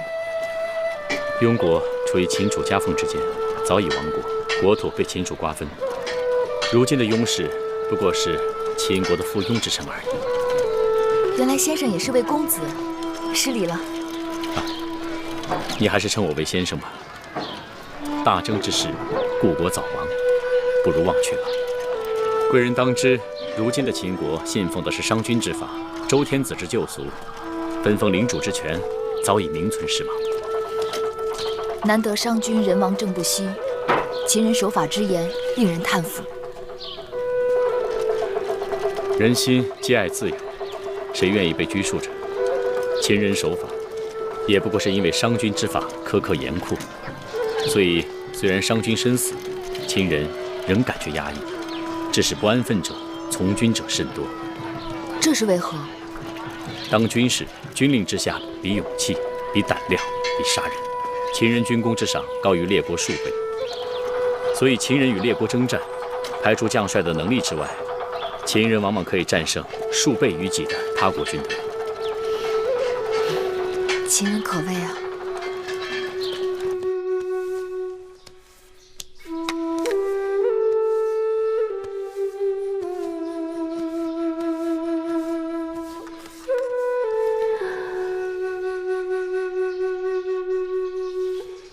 听说妹妹出门去了，还以为你我就此难见了。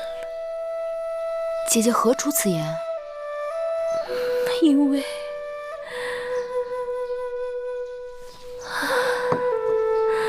因为你我身在他乡，人生地不熟的，若是走丢了，该如何是好？姐姐多虑了，我又不是小孩子，说丢就能丢。只是太辛苦你了。只要姐姐的身子能好起来，我做什么都不辛苦。你越是公主的陪嫁应试，替公主奔波劳累是分内之事。再说，她身体强壮，做惯了粗事差事。玳瑁姑姑此话不对，月儿久病，身体尚未痊愈，就与你我一同素风参与，艰辛无比，何来的强壮二字？再说月儿本是楚国公主，为何她就该做粗使差事？从今以后，我和月儿只有姐妹，没有尊卑。玳瑁姑姑要再出此言，不要怪我迁怒于你。是。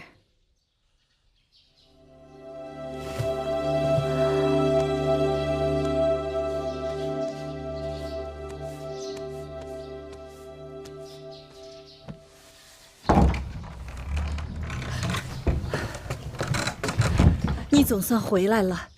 刚才来了一个总角小儿，拿了竹简给你，要你仔细看了。近日有时3刻去见他。见谁？他说你该知道的。那小儿呢？传完了话就走了。我追着问他到哪儿见，他一边跑又一边摇头的。皎皎黄鸟止于棘，谁从木工子车烟兮。我猜想该是黄公子派来的人，但没头没脑的几句话，什么也没说呀。这个人到哪儿去见他呀？他说了。是吗？姑姑放心，我去见他就是了。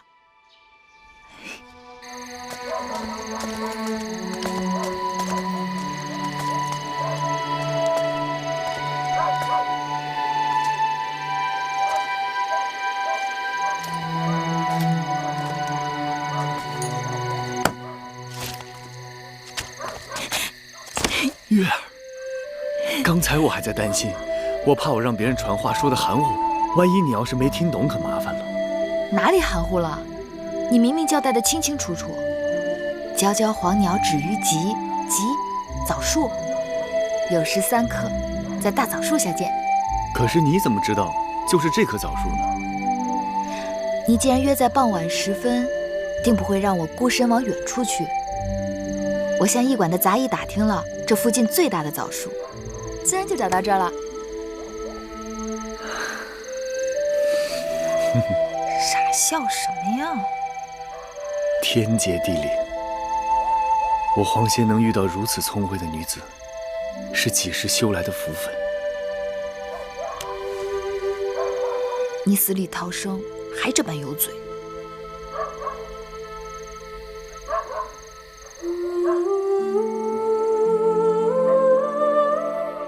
你的手好冷啊。我不冷。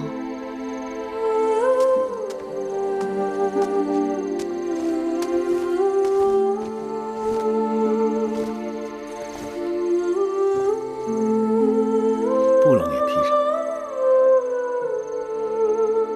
迎亲的人马刚刚到武关，他们定要休整几日。既然奎国和小冉也出来了，正好咱们一起走。我住的客栈就在那条街，我已经和客栈老板订好了马车。3日后同一时间，我在我住的客栈等你们。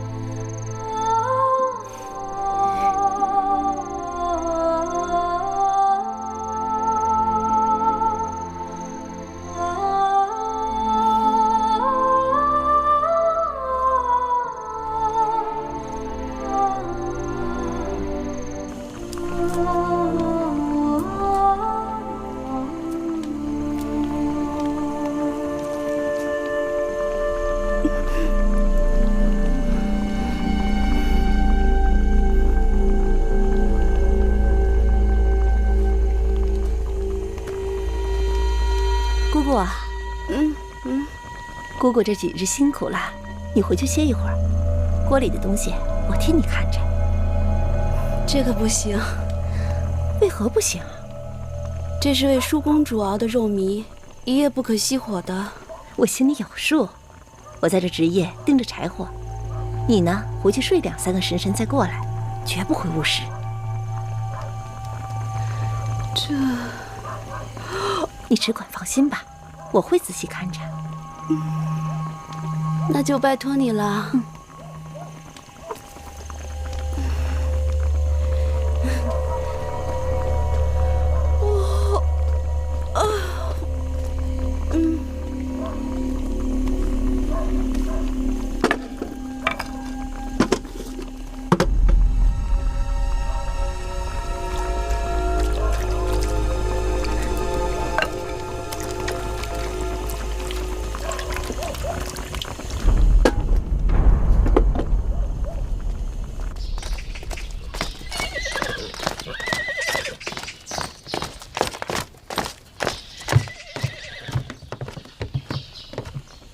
我们在这武关城内已经滞留了5日，大秦军法严谨，按期不到一律处斩。月公主，近日末将在此，请舒公主2日后务必上路。将军可知，公主病得不轻，你若逼着她2日后上路，那便是要了她的性命。吉期不能耽误，2日后无论生死都要启程。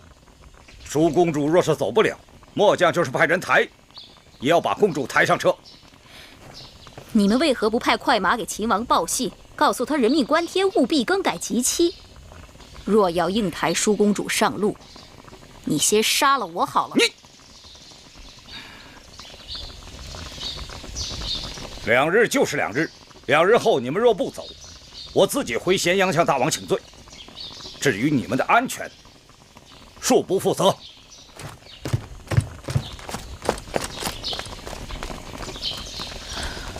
一入秦国，处处凶险。舒姐姐疲惫辛劳，病倒是意料之中，可病成如此模样，是不是有些古怪？其实，我也一直嘀咕。虽说舒公主身子娇贵，水土不服，但大家同样疲惫。到了驿馆歇息了几日，人人见好，只有公主的身子，让女医治调理后日日见坏。方子是女医治开的，药是月公主抓的，我不知道这里边有没有什么文章。请月公主明察。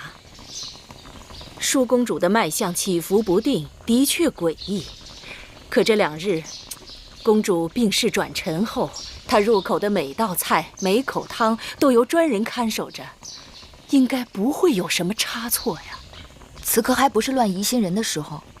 既然姐姐所有的饮食汤药都由自己人从头到尾料理，那再想一想，还有没有什么机会可能会让人做了手脚？除了头2日外，之后的这3天，我们都是自己打水、自己买菜、自己烧火，应该不会有什么问题。每副汤药熬好后，我也对药渣都查看过。那不该再有什么差池了。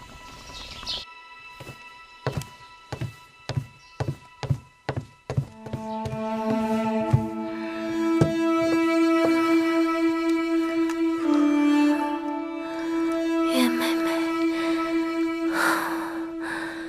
我是不是要死了？你净瞎说！你就是水土不服，调养几日就会好起来的。我自己的身子，我心里清楚，我从没有这么难受过。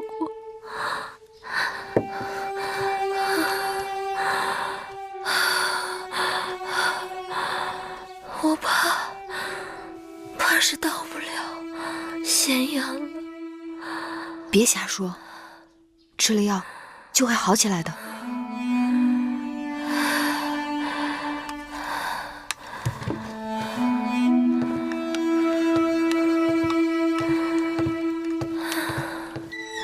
是我让他出去的。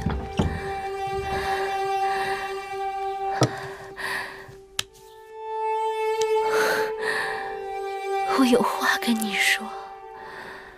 妹妹这一路跟着我，吃了好多苦，眼下已经到了5关了。你快走吧，不要再管我了。姐姐，你这话是从何说起啊？不用瞒我，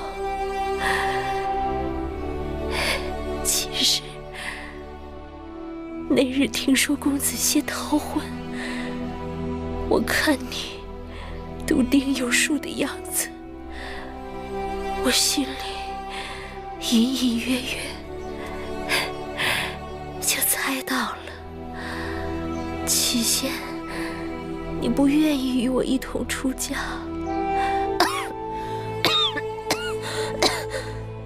后又自请陪嫁秦国，定是事出有因，对吗？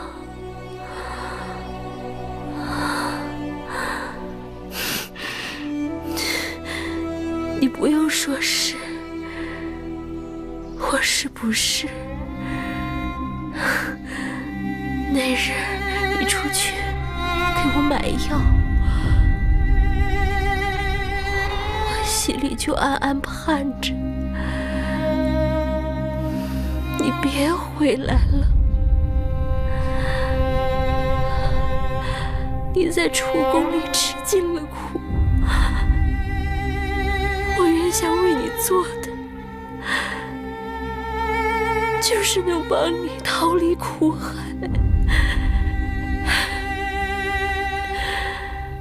如若妹妹真的有个好去处，姐姐也替你高兴。姐姐别说了，你都病成这样了，还在为我操心，这是何苦？你好好喝下药，身子自然会好起来的。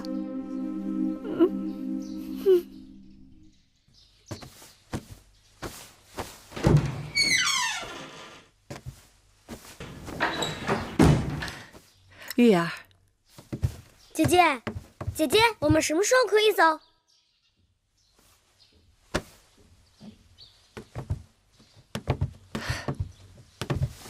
东西我都收拾好了，就这2个包袱。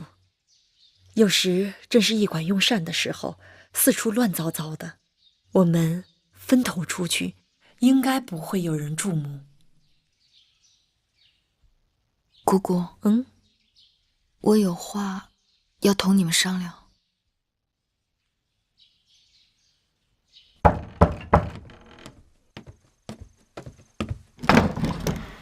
月儿，你怎么提前来了？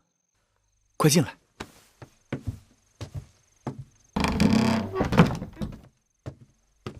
月儿，坐。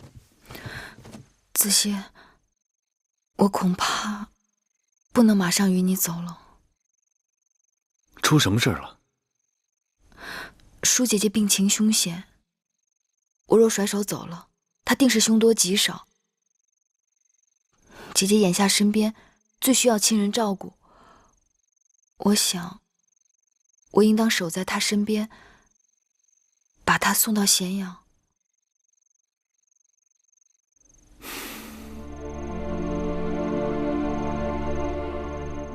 月儿下肝易胆，你的心思自先明了，只是怕耽搁的时日太多，万一走漏了风声，风险太大。毛敖将军坚持2日后启程，眼下只能走一步看一步了。等把舒姐姐送到咸阳，月儿就可同葵姑、同小冉与你远走高飞了。既然月儿的心意已定，我依你就是。将来咱们一起到了咸阳，再做长远打算吧。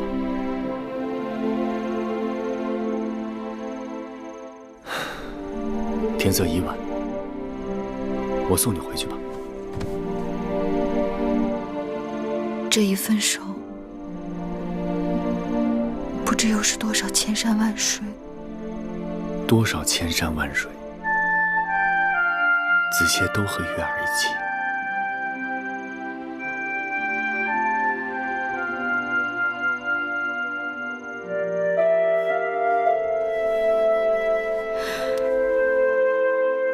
月儿愿意做子歇的妻子。子歇知道，月儿愿意这一刻就做子歇的妻子。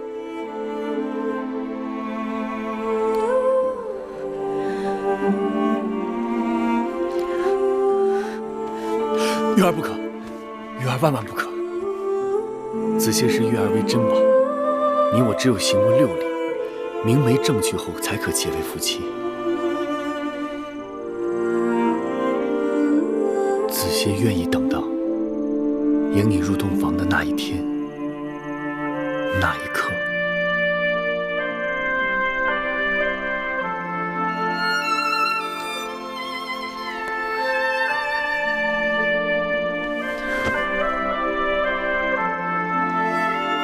我的夫君是真君子。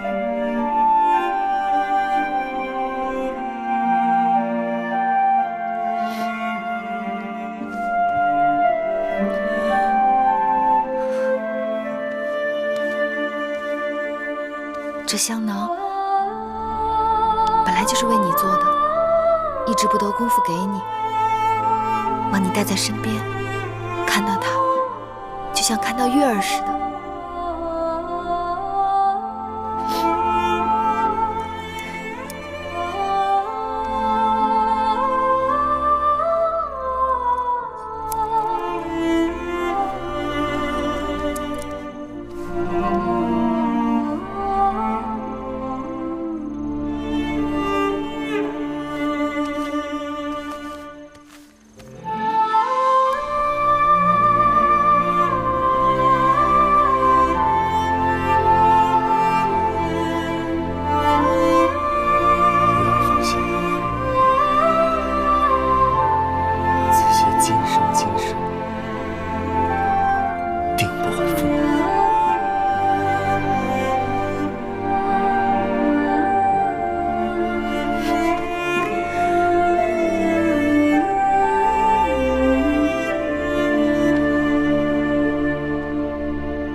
你在干什么？没干什么。你在烧什么？来人，抓住他！抓住他！别跑！站住！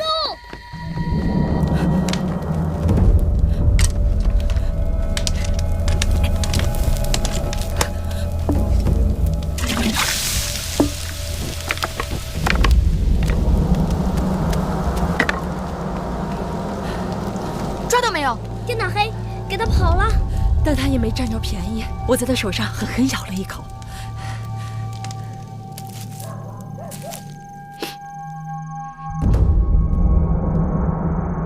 女医治，这是什么草药？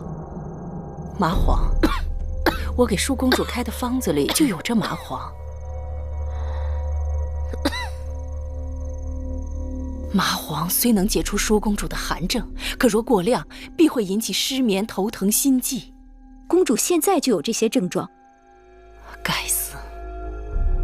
我每日检查药渣，只是留意会不会有人放入其他的药物，却没有发现用量变了。若将这草药成倍地加入汤药和粥食里，必然会积水成渊。舒公主身体本来就虚弱，这麻黄让她昼夜不能安睡，不思饮食。假若长此以往，只怕再过些日子，公主不是发狂，就是油尽灯枯而死啊！是谁这么处心积虑，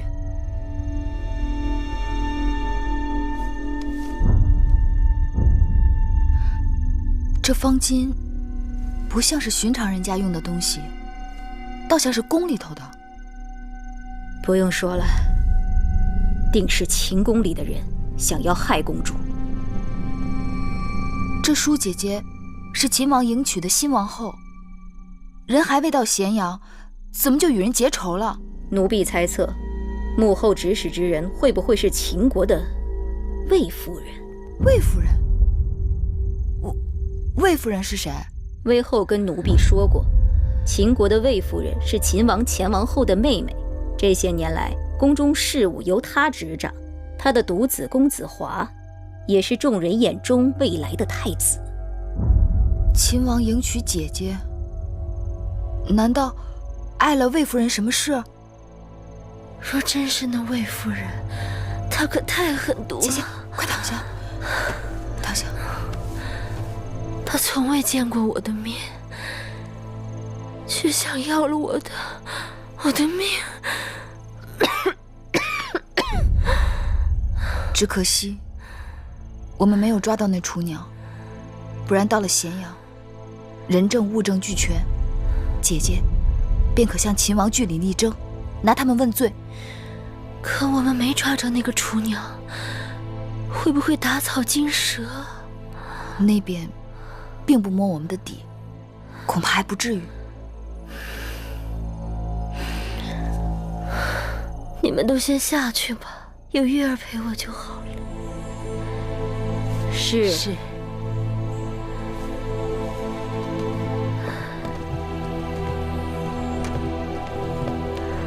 妹妹，我此时此刻才知道，出嫁为人妇，进入秦宫，竟是刀山火海。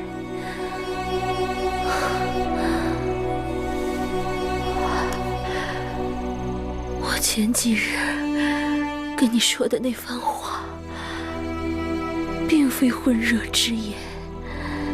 一来，我是知道自己时日不多，身边就只有你是我的亲人；二来，我也知道妹妹的难处，你我姐妹一场，说不定到最后连个辞别的机会都没有。更何况今日之事，更是让我心灰意冷。我连自己的性命都保不住，你跟着我，只会继续吃苦。姐姐莫把前程看得太淡了。这次害你之人能得手，只缘他们精心策划，而我们毫无防备，加之秦王远在咸阳，鞭长莫及。等姐姐安全进了秦宫，有秦王的庇护，一切就都会不一样了。只怕你要不在我身边，我恐怕自己会少了许多主见。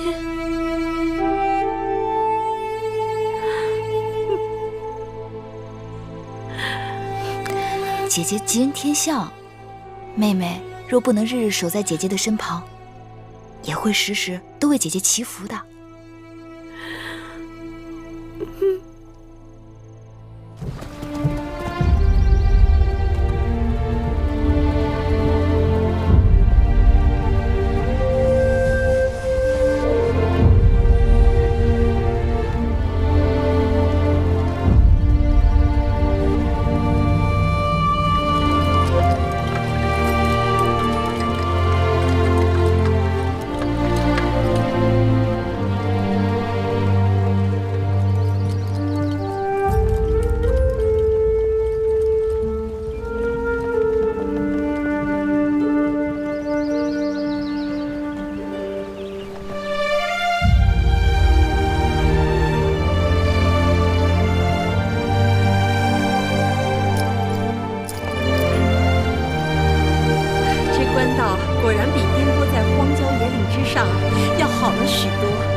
这条官道叫武官道，一路经商县、蓝田，直到咸阳，大小城池都很繁华。小冉不想去商县、蓝田，那你想去哪儿？小冉想去赵国、齐国，去看邯郸到底有多繁华，去看邯郸的人到底有多优雅。怎么会让那燕国人一心模仿，连自己应该怎么走路都忘了？我还想去看传说中的稷下学宫，去登泰山。孔子说：“登泰山而小天下。”哎，去燕国也可以。听说燕国那边冷得能冻掉鼻子，会不会大冬天满街上的人都没有鼻子？好，葵姑跟你一块儿去，咱们去邯郸看美服，去临淄尝美食，再去燕国看那些没有鼻子的人。好。我今日觉得好多了，就是身子还有些酸痛。我看公主的气色虽然不比在咱们楚宫的时候，但比刚入秦时真是一个天上一个地下。俗话说，病来如山倒，病去如抽丝，还得好好养一阵子才能真好。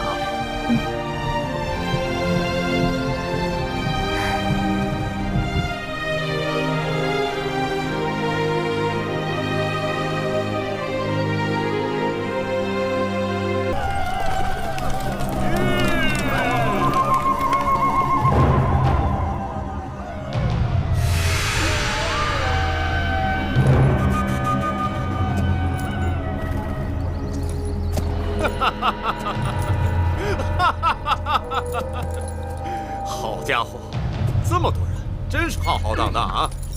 看来给咱们带来了不少好东西啊！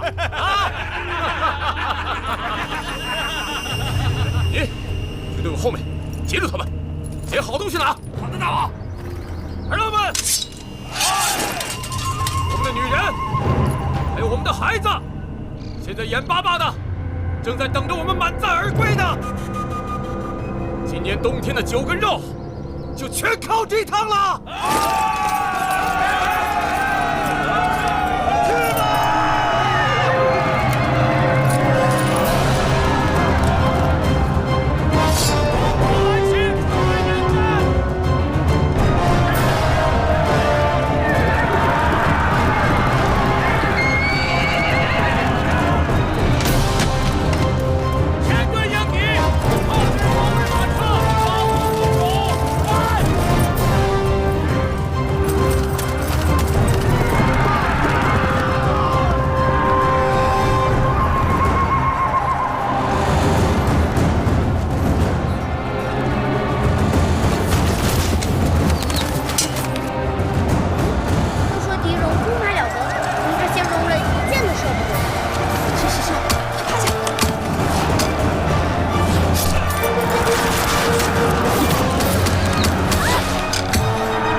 会骑马。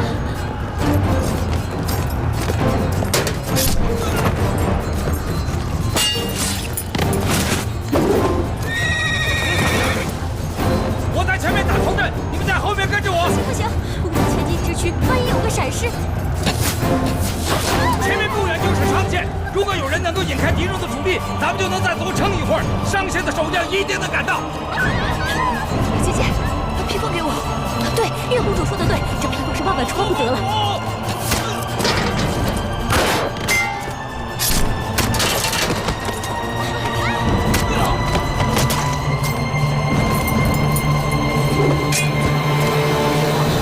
给我，不行，月儿，那样太危险了。眼下我们都被困在这儿，可他们并不认识你，能识别的大约就是这件披风了。我去把他们引开。一人为己，总比大家设想要强。他别点奴婢，好歹是一个人的性命，就由奴婢去吧。刀剑无情，小冉眼下是我唯一担心的人。我把小冉托付给姑姑，千万要好生照顾她。不，给我公主，如果你有事，所有人都活不成了。默娘看，月公主的主意不妨一试啊！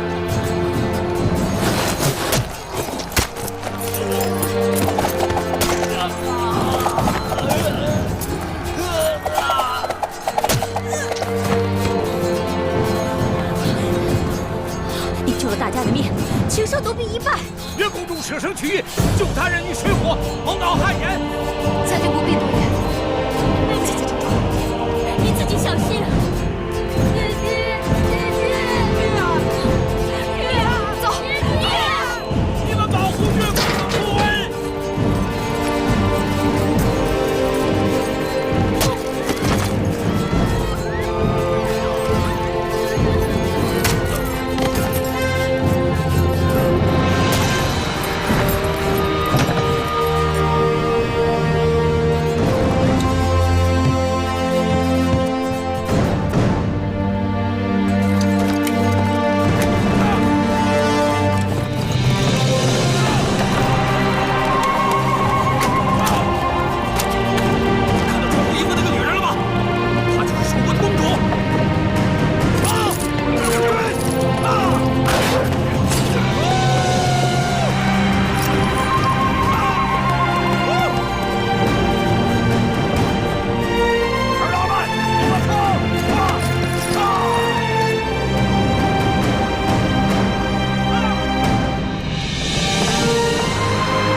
月儿，你还好吗？子歇，月儿，你快走，这里有我挡着。不，子歇，子歇死，不能让月儿死。你快走。不，要死，月儿和子歇一起死。我说你们两个有完没完啊？喂，来，你去逗逗这个长得跟娘们似的男人，我来对付这个泼辣的蜀国公主。子歇，我来。我来。你是何人呢？在下楚人黄歇。阁下是谁？你管我是谁呢？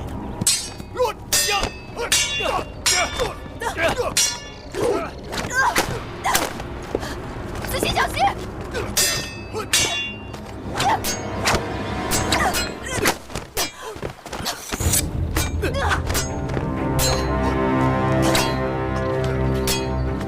子歇，小心！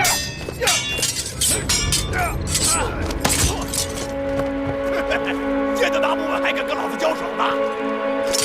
别见！你那个男人不中用的东西，不如跟随本王吧！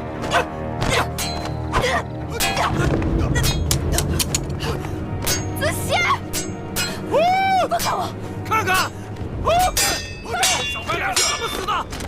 哪是我们的对手？别吵了！子歇！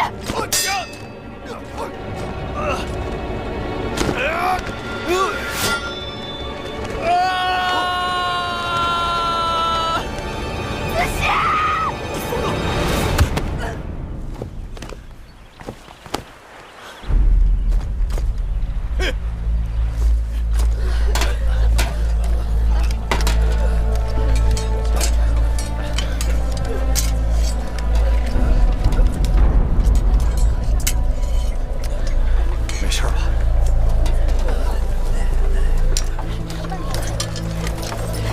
怎么样？不行了。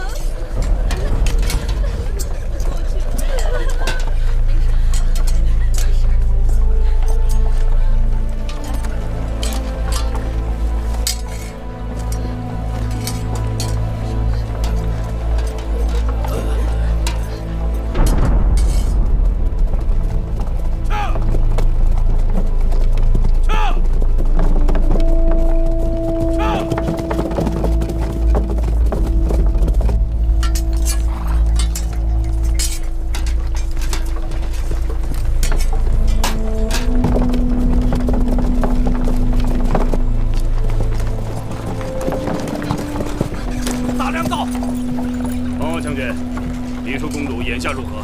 安然无恙。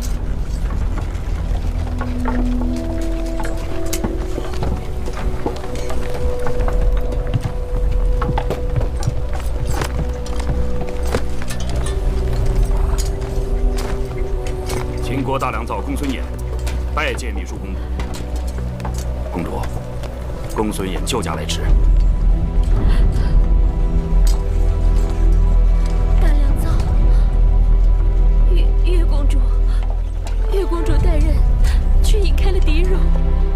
先不知去向，怕是凶多吉少，还望大良造能够快快派人去救他。原来如此，恕公主请放心，微臣马上派人去寻找公主。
大王，住手！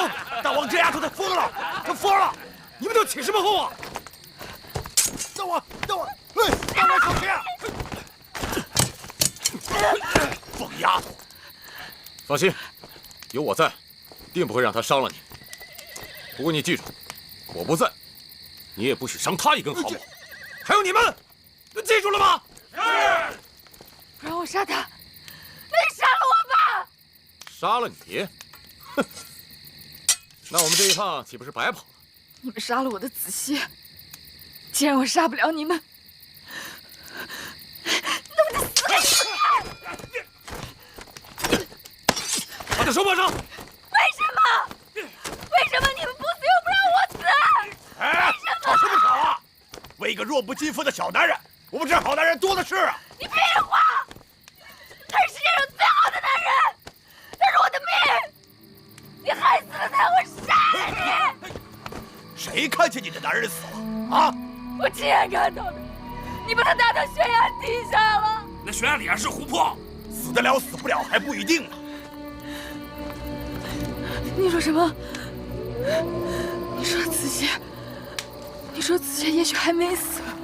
说不好，那可没准。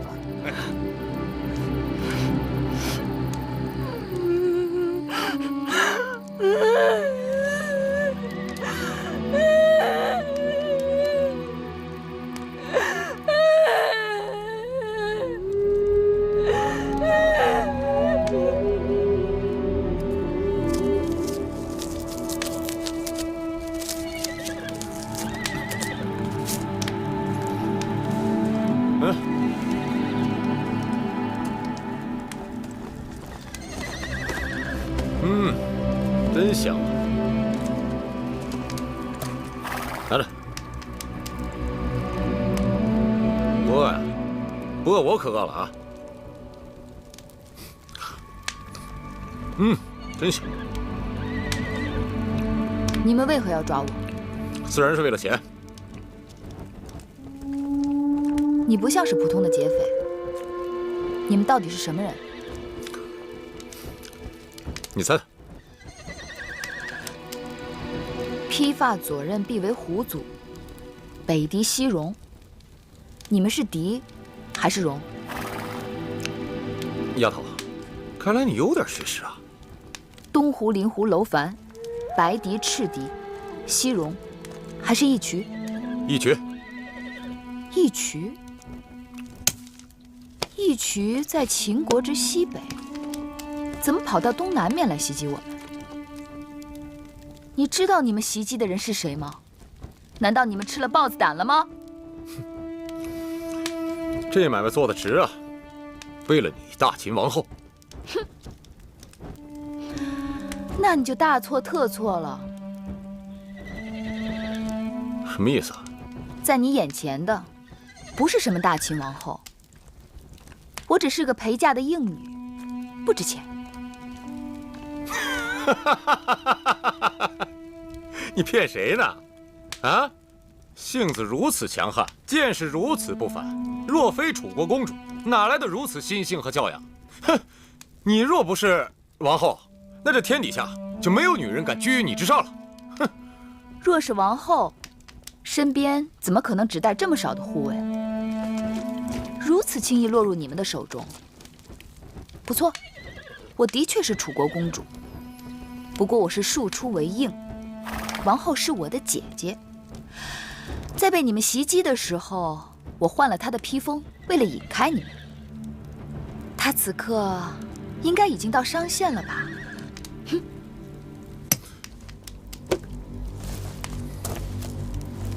你果真不是狄公主？当然不是。抓你的时候我就起过疑心。如果你是嫁于秦王的新王后，哪会跑来这么一个小男人为你拼命？哼！你的买卖亏本了。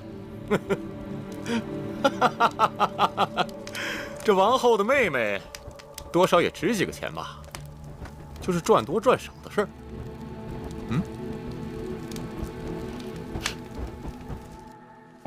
来，搬上车啊！哎，好，这箱子好沉呐！时间啊！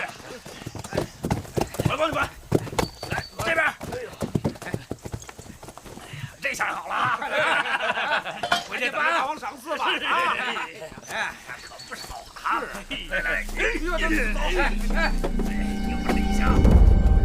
赶紧把那个箱子搬过来！这里还有。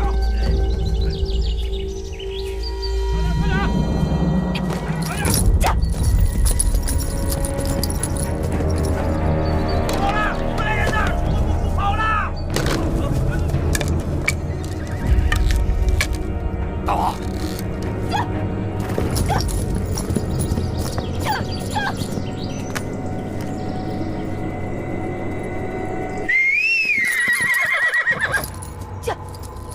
走啊！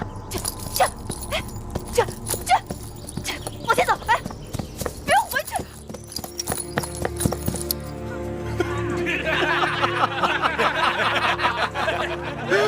是主人呐！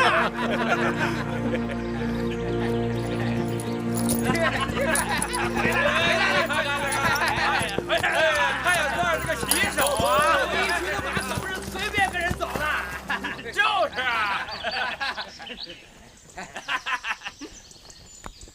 都散了吧。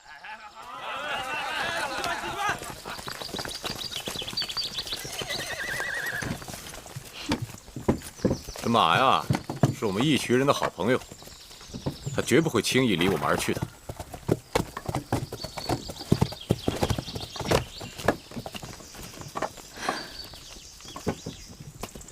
既然你这么喜欢黑子，那我就把它给你骑吧。但是记住啊，你不能用鞭子抽它，更不能猛勒缰绳。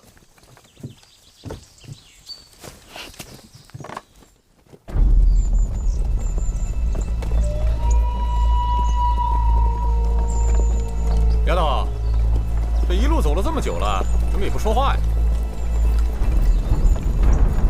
用心上。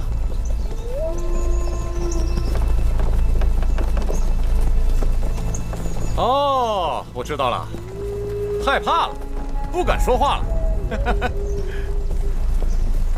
大王，大王，大王，前面就是大三关隘口了，不知道秦人会不会因为迎亲队伍被劫，不让我们过关呢？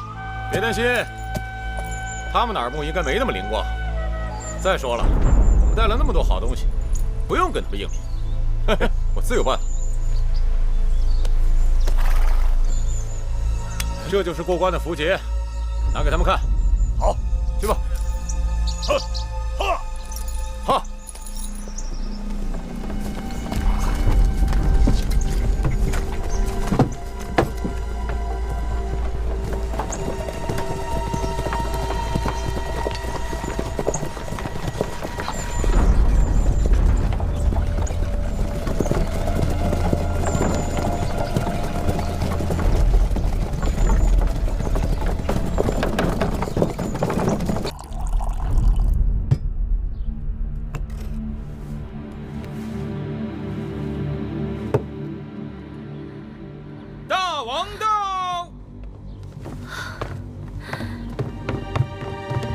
舒儿，大王，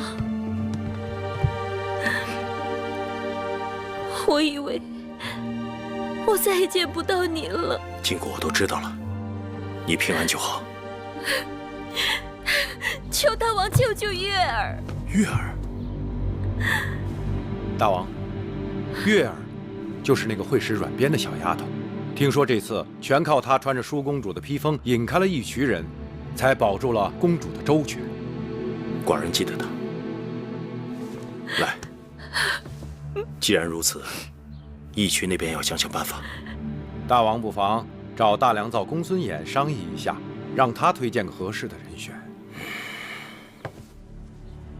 公孙衍一直主张与魏国亲近，反对与楚国联姻，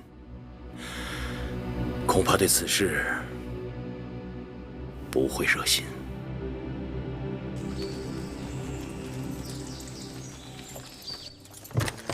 大王，这就是我的义渠王宫，怎么样？还合你的意吧？哎，丫头，既然你不是王后，那不如留在我们义渠，嫁给我们大王。大王可是义渠之王啊，对呀，不比那大秦之王少吧？是吧？是。这丫头的脾气像我们义渠的女人。你们听好了，我是楚国公主，是秦王后的亲妹妹。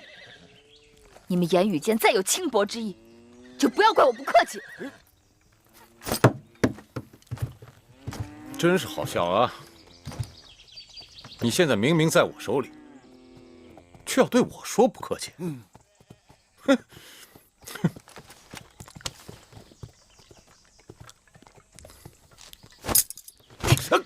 大王，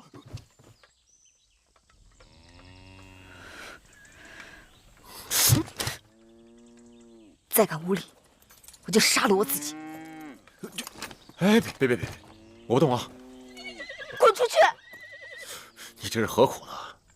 我不就是把你抓回来了吗？我又没对你怎么样，你干嘛要杀我？又要死给我看？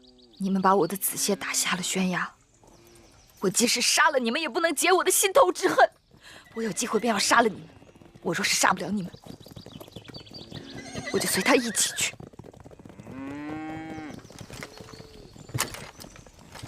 你以为本王缺女人，非你不可呀？本王让你看看。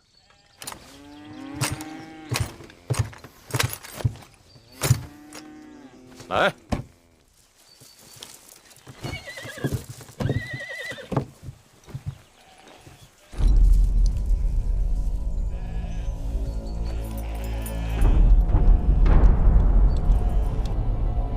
去年义渠王翟离的叔父曾到咸阳，请求我大秦助他一臂之力，夺取王位。大王没有允诺。照理说，那义渠王是得了大王偌大的好处的，理应知恩图报，怎会突然起意劫持新王后的迎亲队伍？此事的确有些蹊跷。父王，那些狄戎之辈如此蛮横无理，儿臣愿带兵前往征剿。眼下不是和义渠交战的时候，义渠人草原游牧，大军围剿不易，而且他们刚刚伏击了寡人的迎亲队伍，必定十分惊醒。大王说的是，此事不宜动兵，该派个妥当之人前去义渠赎回月公主。大秦颇费周折，才与楚国联姻，迎来了新王后，而那义渠王劫去的女子，不过是一个陪嫁的应妾而已。我以为不必如此小题大做。义渠人一向胆大妄为，若不派人前去交涉，恐怕义渠人会以为我们大秦好欺。客卿张仪一向寡人自荐，愿赴义渠赎回月公主。那个张仪却也能言善辩，寡人应该再给他一次机会。就由张仪带人前往义渠，如何？只是张仪初来乍到，人地两生，若是……那就加个熟悉当地情形的人跟他去吧。据寡人所知，雍瑞曾经见过那义渠人，就派他去，再合适不过了。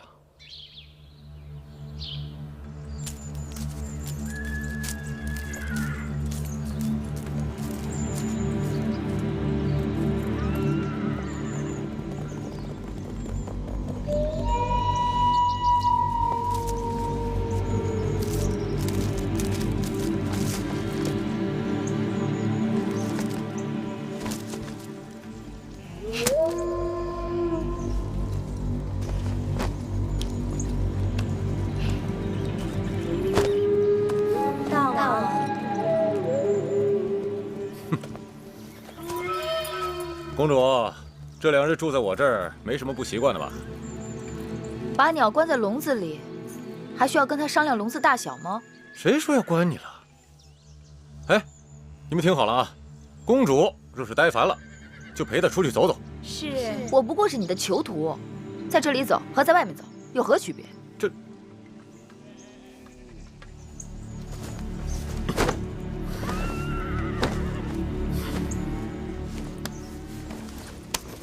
你看，我的手下把你当成贵客，以礼相待，这你就算真是个狄公主，嫁到秦国做王后，也不过如此。可笑！义渠自己还向秦国称臣，想称王，谁会承认？谁能臣服？知道的还不少啊！没错，1年之前我父王去世，部族内乱，秦国趁机来袭，我们不得已才称臣。可那只是权宜之计，等我们一群人缓过这口气来，我们就有足够的马匹和牧人。你看到了啊，我的兵卒比秦人的更强悍，我的骑兵比秦人的兵车更灵活，总有一日，我会让秦人向我称臣。但是你们没有关爱城池，没有耕地粮食。我们一群人是草原之子，天苍苍，野茫茫，何必有什么关爱城池的？唉，说你愚笨都是抬举。管子设计关爱城池，就是专门用来对付你们这些夷狄的办法。对付我们？笑话！别以为仗着兵强马壮就可以耀武扬威。你们若没有关爱城池，就不能储备粮食交易物品。一遇灾年，草场荒芜，牛马无草可食，就会饿死。再强的部族也会一夕没落。这些你是怎么知道的？知道什么？哦，一定是这样。因为你们的草场受灾，所以尽管你们已经对秦投降称臣，却还是要不顾风险来劫持王后车队，以此来要挟秦国，来换取你们部族活命的粮食。没错，我们一群人本来是草原之王，潇洒放纵于天地之间，无奈天灾，不得已受人之托，拿一些回报。但是我们只听我们自己的，谁都做不了一群人的主。哼！哼！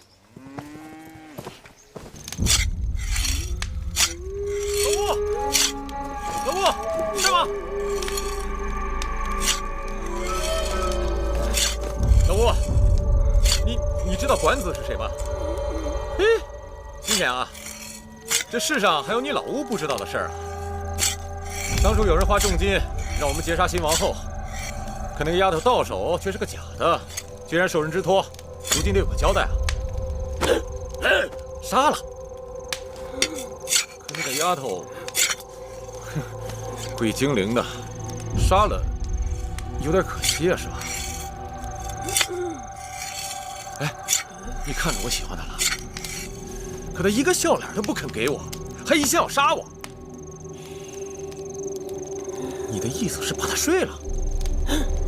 哎，不行，他们，我们草原的女人可以这样，睡在一起，日子一长，不情愿也会死心塌地。可她呀，她会死给我看。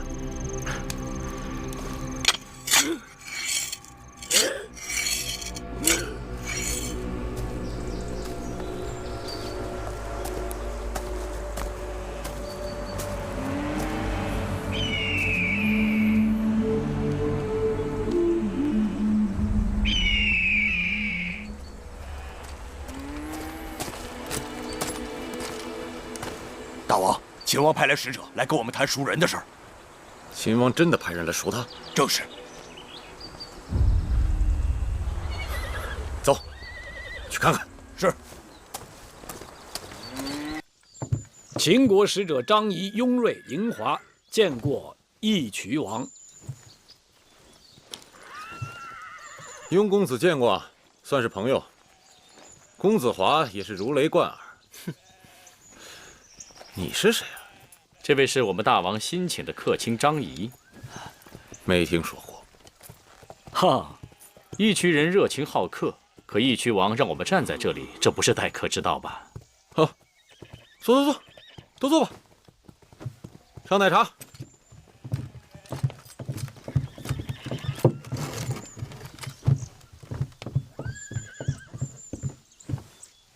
你们今日来我义渠，有何事？义渠如今大祸临头，我是特地来解义渠之危的。好大的口气啊！说说，我义渠如何大祸临头了？1年多以前，义渠内乱，您凭借着老乌的帮助夺得了王位，但似乎您的叔叔到今日还逃窜在外。去年夏天，他带着财物去咸阳求见秦王，让秦王助他夺回王位，可惜秦王没答应。那又怎样？据说去冬今春草原大旱，牛羊饿死了不少啊。恐怕接下来，义渠部族的百姓都得遭罪啊。眼下离盛夏还有些时日，这义渠王打算如何渡过难关呢？这是我们义渠人自己的事，与你们无关。不过按理讲，义渠也算是我大秦之臣。若真有求助于大秦，我大秦绝不会置义渠于不顾。哈哈哈，可惜呀，义渠王为了蝇头小利，竟然攻击大秦王后的车驾，实在是令秦王大为震怒。设想，倘若此时外有秦军讨伐，内有百姓灾荒，岂不是您的王叔重夺王位的最佳时机？再说，义渠王您毕竟年轻，在义渠部族里，您叔叔的威望似乎更为显赫些啊！照你这么说，你们秦人是要助我王叔与我为敌了？也无不可，反正义渠谁当大王与我秦国无关。好，那我就让你们看看，谁才是义渠真正的王！哼，谁是王，还是我们大秦说了算。有我在，看谁敢跟大王作对！你们劫持新王后车马，犯上作乱，没即刻兵戎相见，也是你们大幸。好啊，吃奶的小娃子，来讨伐也是又如何？公子稍安勿躁，虎威将军火气也太大了点。来，喝杯奶茶。义渠人的东西口味太重，我喝不过。你放肆！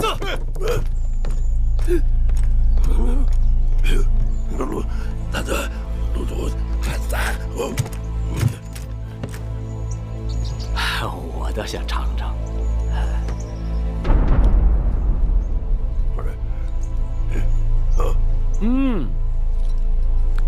秦国眼下与赵国、魏国、韩国都不和睦，哪有心思来管我义渠啊？哼！如若不然，今日来的就不是你们几个人了，而是前来讨伐的大军了。说得好。是他告诉您的？老吴精明啊，难怪来之前就听说义渠实际上是老吴做主。张仪失礼了！哎呀，失礼了，老吴，失礼了。老吴视我如子，我视老吴如父，你这种挑拨没用。说吧，你们准备出多少钱来赎那个女人？义渠王是直来直去之人，张仪也就实不相瞒了。我们此行并非大王授意，乃是我新王后疼爱自己的妹妹，特派在下为特使，带上珠宝来赎回楚国的公主。